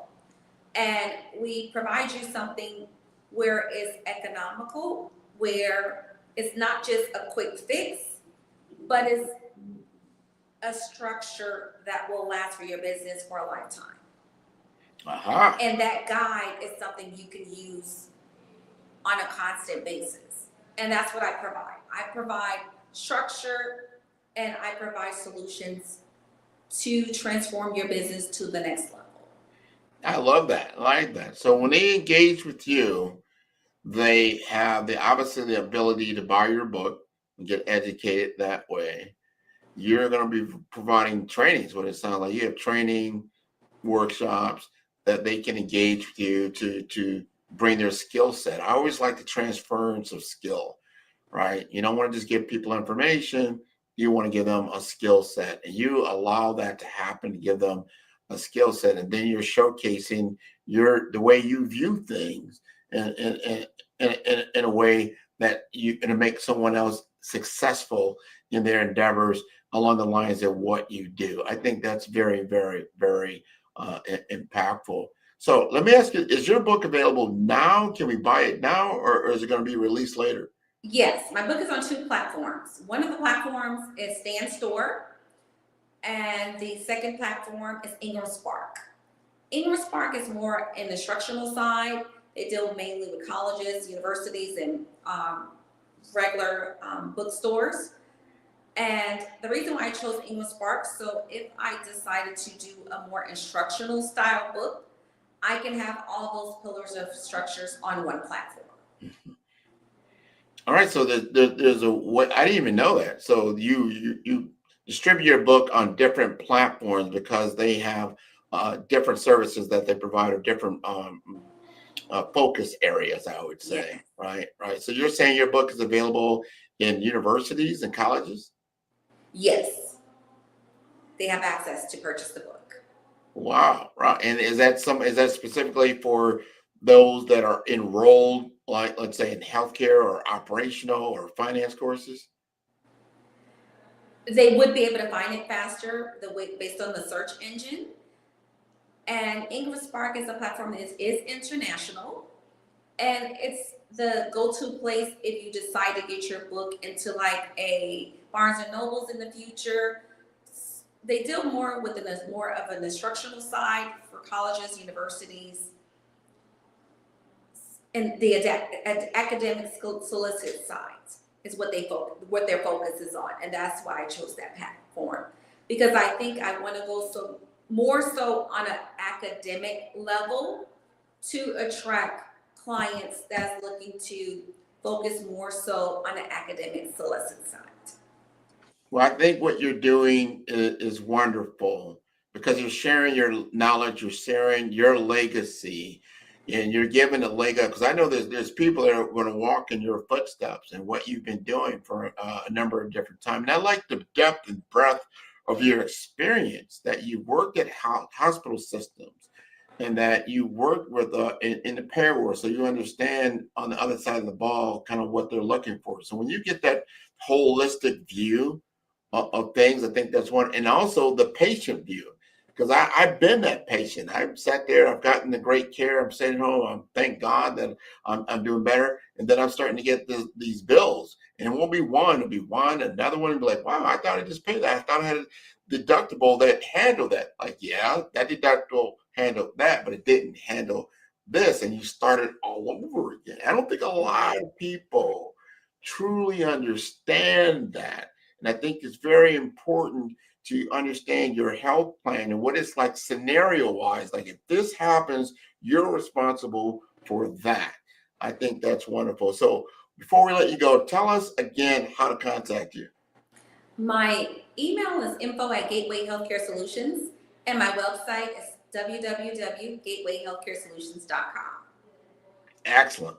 We're going to be looking you up because this is so important. I encourage everybody to get your book, and read up on a lot of these different things that you've shared, all this different knowledge. I want to thank you again for being on the Black Business Network. It takes people like you to create networks like this. Genius is common, and I will see you on the other side. Thank you, and thank you for the opportunity to be on this platform. You're welcome. All right, that was wonderful. That was wonderful. That's how we all get better together. Reminder, the Black Business Expo's mission is to raise funds for high school seniors going to college or K through 12 entrepreneurs. This expo is a fundraiser for students. You may go to blackbusinessexpousa.com to donate to the scholarship fund or use the Cash App. And that is right below us at $, BBXUSA. Our goal is to give laptops and up to $5,000 to 10 students. Students, you can register online at blackbusinessexpousa.com. Every dollar counts. So we want to remind you to donate to the scholarship fund. And I want to thank all of these sponsors that have been a part of the Black Business Expo for July 2025. They include NC100, Moody Capital Partners, Suede Soul, 5-Star BDM, Lotus for Shade Coaching and Training, Carolina, Virginia Minority Supplier Development Council, Step Management, Hello LLC, BHS and Associates, Margie McLean Foundation Incorporated, Genius is Common, Earth Essentials, Milani Shani Global, Executive Women's Success Institute, the Quality Coaching Company, Superwoman Business Services, Creative for Studios, Lee Entertainment, Artistic App Design, Black Business Expo USA. Genius is Common, and I will see you on the other side.